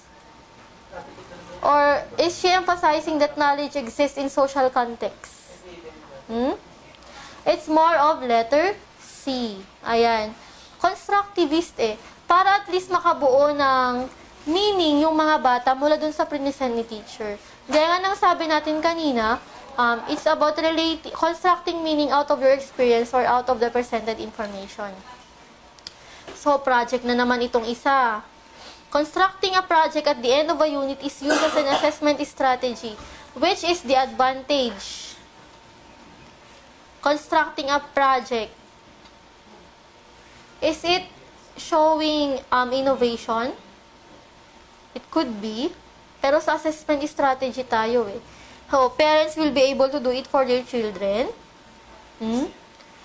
It develops a student's manipulative skill. Oh, pwede. How about D? Student present a principle learned in a concrete form. Oh, of all of them, alin yung pinaka nag-a-address sa assessment strategy by using projects? It's more of letter D. Student present a principle learned in concrete form. Oh, how about 148? In a lesson on kinds of leaves, which is the best teaching strategy and why? O, yan na. Ang lesson mo is kinds of leaves. Therefore, magpapakandak ka ba ng research? Magpapakandak ka ba ng construction of a project? Ano, gagawa sila ng leaves? How about C, special report? Kailangan daw sa report, masabi nila yung mga rare or hindi masyadong nakikitang kinds of leaves. Or is it just prepare a collection of leaves and develop the skill in classifying and organizing the materials learned? O, kinds of leaves lang tayo. Siyempre, huwag ka na magpa-research, huwag ka na magpa-construct, diba? At saka magdig pa na yung hahanap pa sila ng mga hindi masyadong nakikitang leaves. Just go with letter D, preparing a collection of leaves and letting them organize and classify those. O, next. Which one describes journal writing as a teaching technique? Journal writing. Kapag journal, anong ginagawa? It's much like writing your diary. It's like a diary of what transpires during a learning episode. So, your answer will be letter tama, B. 150. Sabi dyan, ano sabi dyan? Research shows that females are more likely than males to have higher need for affiliation and that more boys than girls. Oh, so, basta ang topic dyan is about boys and girls. Males and females. Therefore, anong factor ang ina-account nito? It is accounting for, the aspect on Sa gender yan. Obvious naman, di ba? Male, female, boys, girls. So, that is on gender. Wala naman siyang minention na about age, or culture, or socioeconomic status. O, next. How can a teacher avoid breakdowns and interruptions in daily class procedures? O, di ba?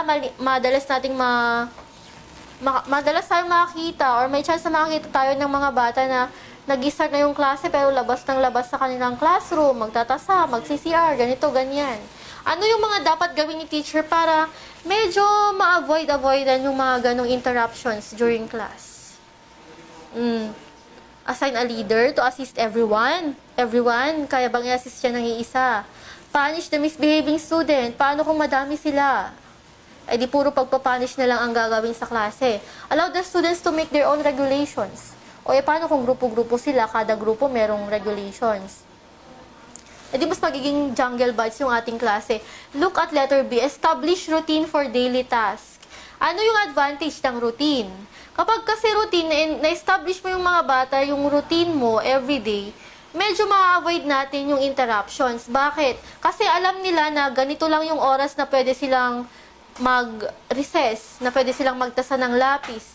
At sa kapag ganito na yung nangyayari, alam na nila kung ano yung susunod. Ganon siya, no? So, for 151, it's more of establishing your routines. Kaya nga doong sa topic natin I guess is on principle and methods of teaching for the classroom management. Kailangan ay merong routine sa classroom.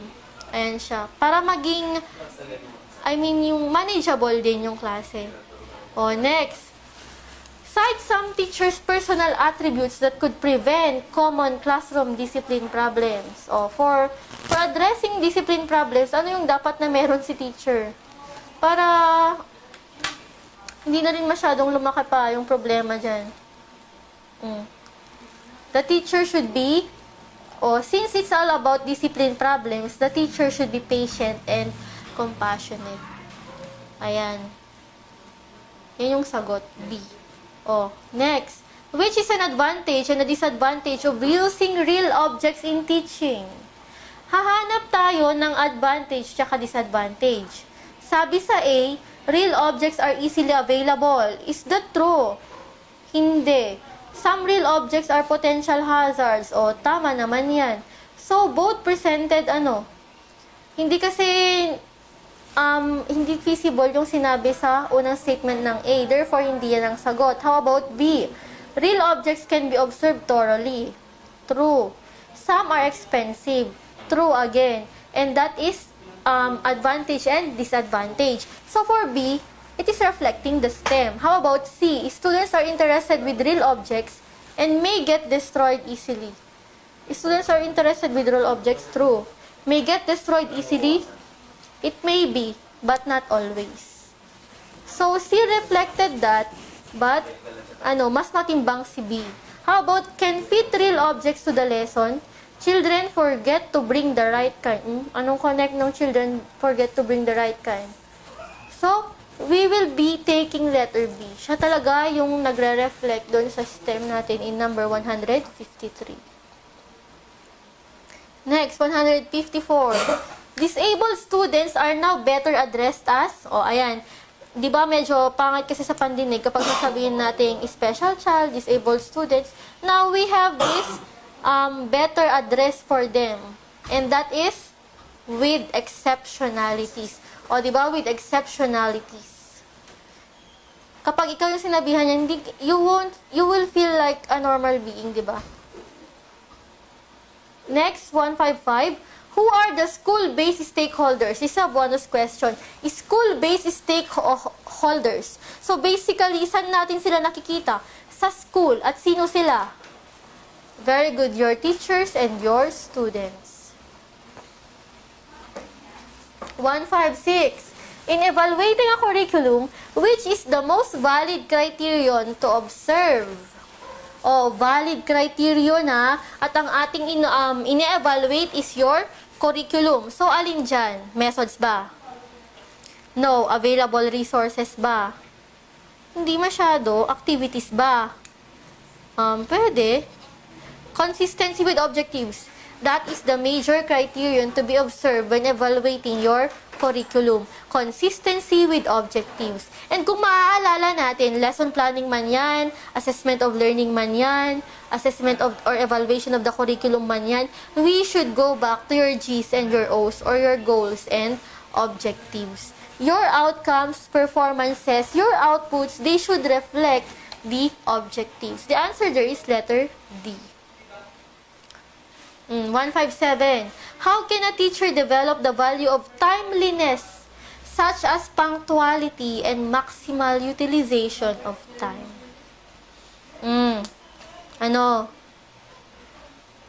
Kung makapansin nyo, that is a bonus question already. Kasi ang tinatanong natin dyan, yung teacher nagpapakita ng timeliness, punctuality, maximal utilization of time. Therefore, is it B, rush if you are getting late? Hindi niya binavalue kasi nga alam naman na niya na nalilate na siya. Tapos tignan nyo, rush, sabi dyan. Negative na yan eh. Avoid disruptions due to improper behavior. Pwede, pero siya ba yung pinakamatimbang na sagot? How about A, consistently follow schedule for classroom routine? Ano yung maganda sa A? Sabi kasi dyan, consistently. So, meaning stick ka sa schedule mo. Pero, that's not a guarantee that that is the best answer. Let us take a look at letter D. Have a big clock installed in the classroom for everyone's guidance. Now, ano naman yung point kapag meron tayong big clock sa classroom, di ba? It's more of, alin ngayon ang pinakamatimbang dyan na sagot? It's more of letter A, or consistently follow schedule for classroom routines. Siyempre. Next, 158. How should the teacher treat inattention and disruptions while the class is going on? O, habang nagdi-discuss ka, halimbawa, bigla na lang merong mga bata na hindi nakikinig, nakikipag-usap sa katabi, ganyan. Para hindi ma-disrupt yung flow ng discussion mo, ano yung pwede mong gawin? Dapat ba bang nagdi-discuss ka? The skeletal system is like this. 1, get out. O, that is letter A. And letter A is, na-disrupt na yung flow of discussion. So, A is not the answer. How about, wait for a while until they are through. O, habang nagdi-discuss kang ganyan. O, so for the reproductive system, blah, blah, blah. O, bigla kang tumigil dyan. Tapos, hinintay mo muna silang matapos. Eh, what's the guarantee na matatapos sila agad? Yung mga hindi nag-a-attention sa'yo. Diba? Those who are not paying attention. What's the guarantee na matatapos sila agad? Malay mo, mas gusto pa nila. Millennial learners are quite different from the previous learners or our generations. Ayan, how about letter C? Put a stern look and gesture. Habang nagdi-discuss ka, halimbawa, nilalakayan mo na lang yung mata mo, tapos manggigigil ka, parang halimbawa, i-emphasize mo na lang yung dinidiscuss. Is that disrupting the flow of the discussion? Oh, it could be used. How about D? She should not wait long. Check clearly enough to avoid major problems. Oh, paano? Pupunta na siya sa upuan. Ito, ganyan. Oh, is it C or D? It's more of letter C because a teacher would want to avoid disruptions while the class is going on. Oh, next, 159, it says here, why must teachers be alert and consistent in classroom management? Bakit kailangan may consistency? Oh, pumupunta na naman tayo sa routine, sa schedule, di ba? Umiikot lang dyan yung mga katanungan. Kaya nga sabi ko kanina, kung related yung previous question sa kasalukuyang tanong, go back kasi maaari kang makakuha ng clue at mapagtibay mo pa yung sagot mo. O, pag ba consistent ka, may warning for potential misbehavior? Siyempre, wala. O, how about B, it promotes an orderly learning environment? Of course, it does. Kasi nga consistent ka eh. Tapos alert pa si teacher. So, syempre, pinopromote mo yung orderly learning environment. How about letter C? It is easy to see who is not listening or not. Pwede, pero parang mas mabigat pa din si B. Mas mabigat pa din si B. How about D? This gives time for other classroom tasks. It's more of B. Promotes learning environment. If we are consistent with our classroom management and we are very alert, therefore, hindi malabo na maging, orderly learning environment. Nakuha? Nakakasunod ba? Buhay pa ba? Ang susunod na top-notcher? Hindi pa siya tulog? So, 160 na tayo.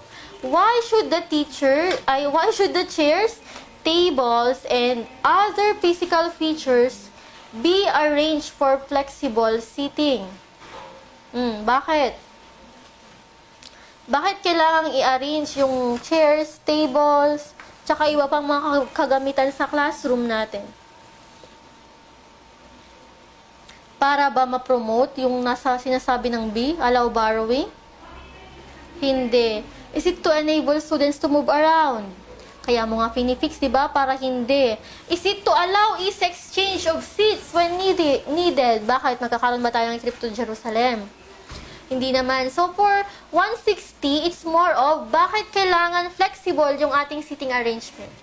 It's because to facilitate interactive teaching learning process during class activities. So, for 160, that is letter A. Kailangan maging interactive yung teaching learning natin. So, why not from time to time, i-arrange mo yung chairs nila in a way na makakapag-ano sila, hindi yung palagi na lang yung standard nating classroom setup. Basta yung makakapag-manifest ng interactive teaching learning process. Ayan, number 161, it says here, kapag ang cognitive domain mo ay mayroong demonstration, computation, solving, anong objective ang create mo? Is it comprehension? Analysis ba yan? Bakit may breakdown ka ba? Is it synthesis? May binuo ka ba? Is it application? May ginawa ka ba? In-apply? Meron. So, meaning, the answer for 161 is application.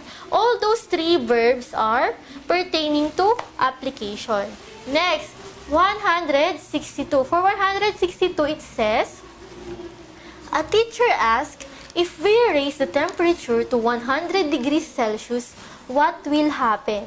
Ano daw yung mangyayari kapag tinaas natin yung temperature? Kung ganito lang din yung katanungan ni teacher, ano ngayon yung type ng tanong? Anong tanong ito? It's what? If we raise. If. Meron siyang if eh. So, meaning magti-think beyond yung ating mga learners. So, is that evaluative? Hindi. Is that a recall? Hindi naman. Is it empirical? Oh, is it analytic? Yes, it's analytic. If we raise, o diba? Mapapaisip sila. 163 says, what kind of questions should the teacher ask when she likes to elicit responses where the student is free to generate independently his own idea? Own idea, o ano siya? Itong type daw ng tanong na to, it allows originality, flexibility, and of course, spontaneity. Ano siya?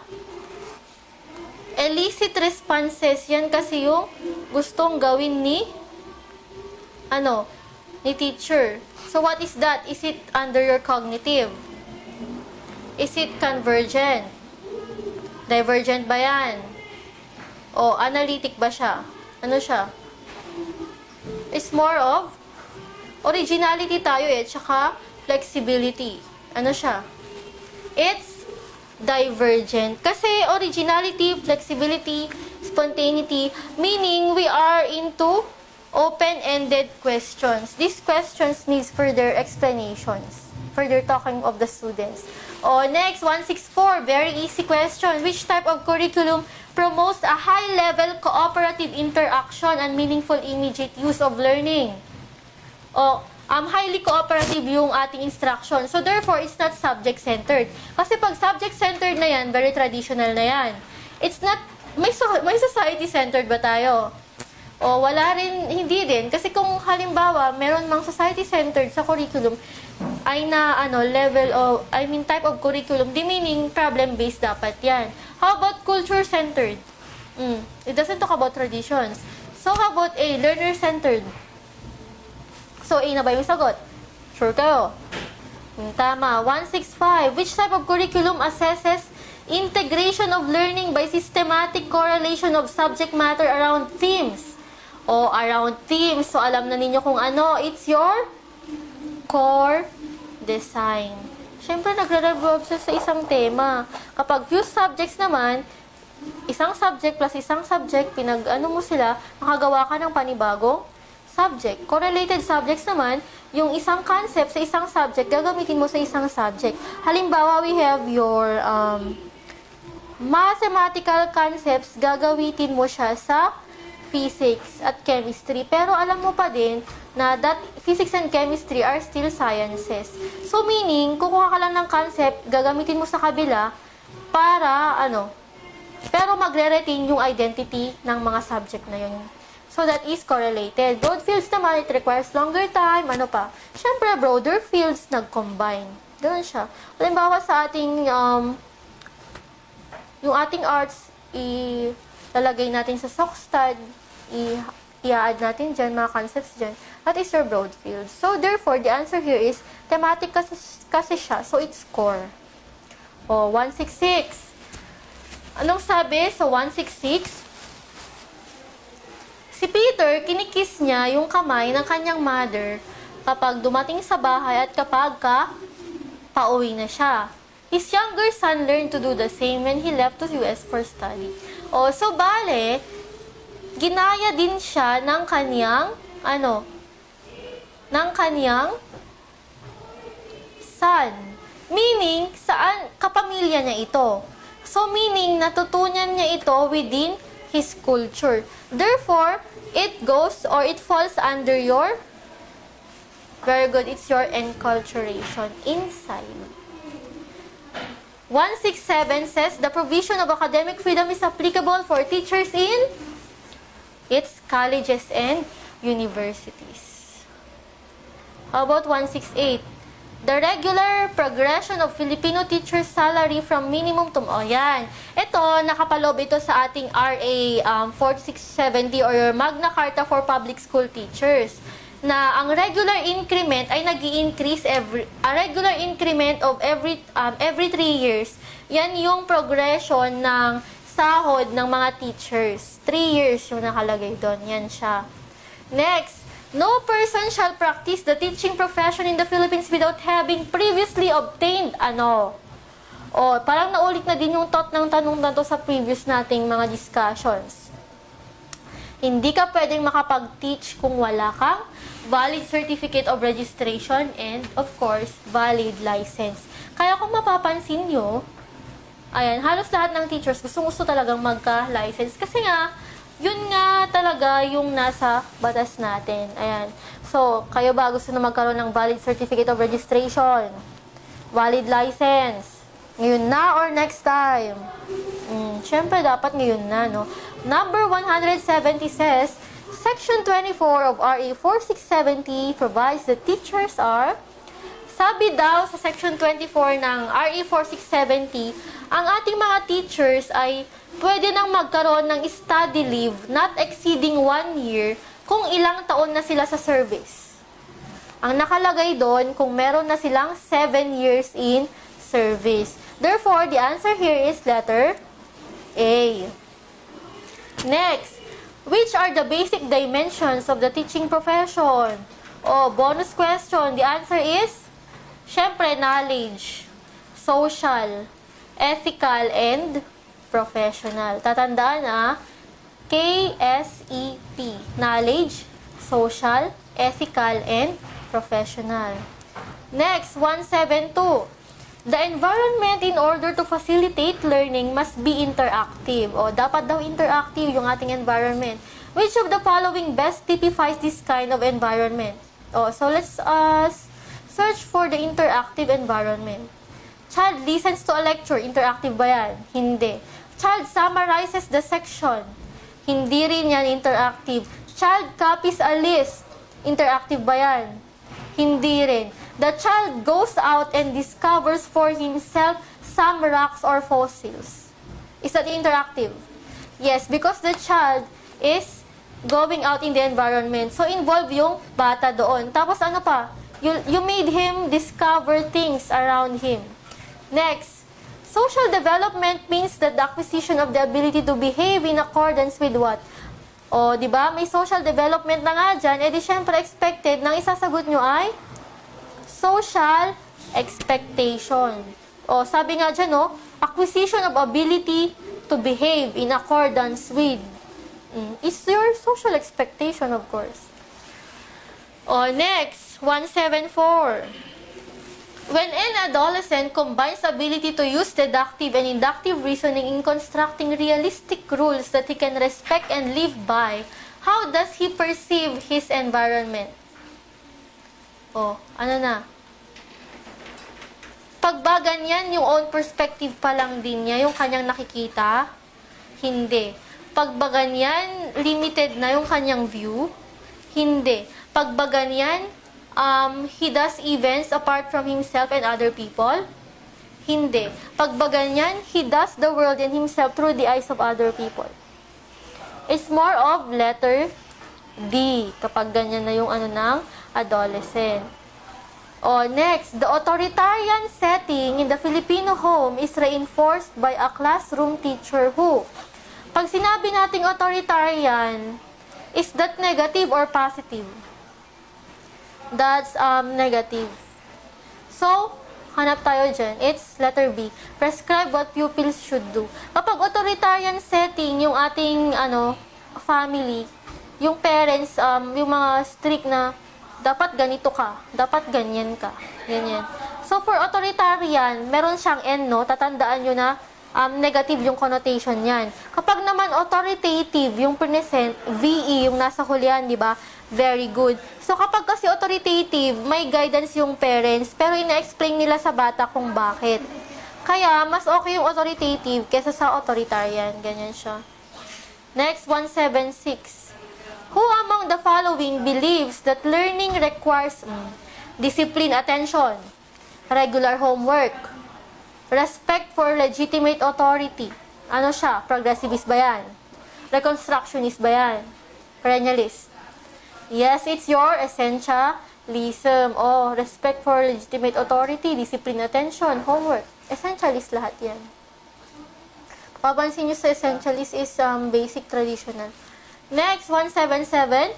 Which of the following reasons for measuring student achievement is not valid? Not valid. Feedback, kailangan ba yan? Kailangan yan. Certify. Sa letter B, certify sabi dyan. Yes. How about to discourage students from cheating during tests and getting high scores? How about D, to motivate students to learn and master materials they think they will cover by the achievement test? It's more of letter C tayo dyan. No? Discourage students from cheating. Not valid. Not valid kasi yung hinahanap natin. Next, 178. Society and media know drinking starts off drug addiction. Society and media know drinking starts off drug addiction. What should be discussed in schools then? Drinking starts off from drug addiction. So, syempre, parang ang point niya is they go side by side. So, we will select the choice or option na ganyan din yung point. It's more of letter A. Drug addiction has been traced to drinking wine. Now, 179. Which of the following measures should a teacher do to a principal whom she would like to file a case of sexual harassment without violating the relationship of the teacher to her superiors? Ano siya? Gusto niyang mag-file ng kaso. It's sexual harassment. Now, alin yan yung dapat niyang gawin?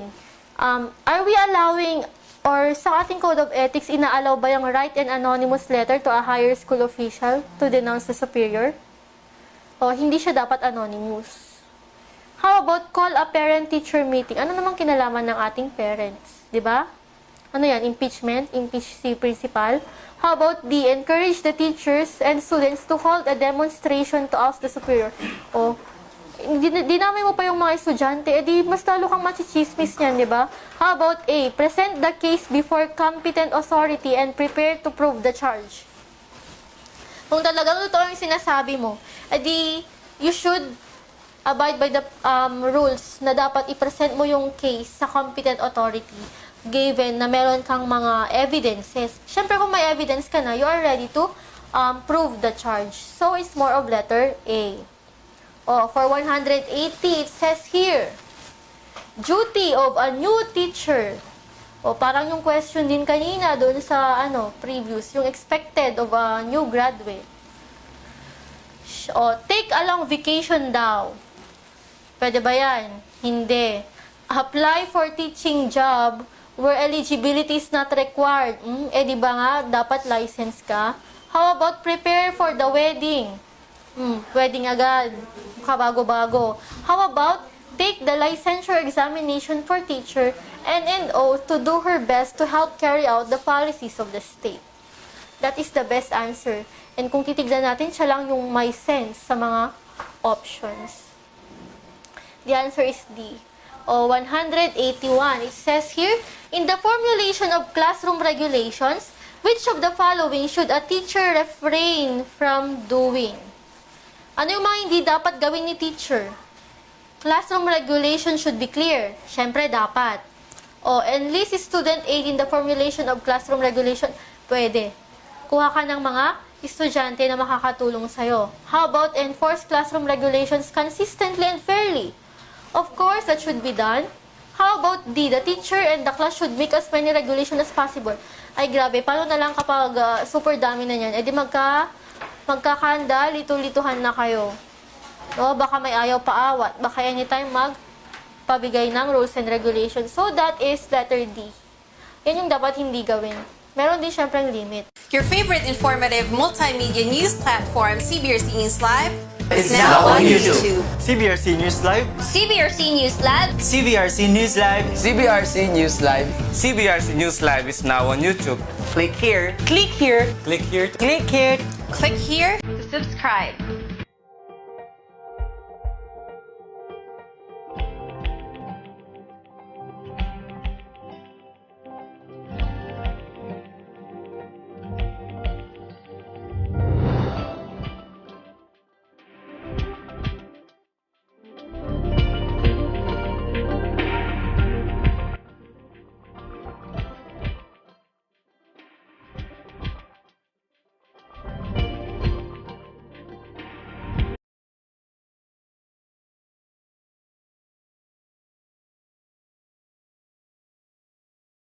Hi everyone, I am Christian Cassia Mendoza, a licensed professional teacher and a proud CBRC top-notcher.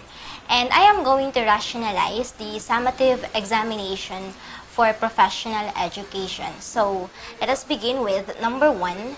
Values are subjective. Your value may not necessarily be my value. What subscribe to this thought? 1. Progressivist.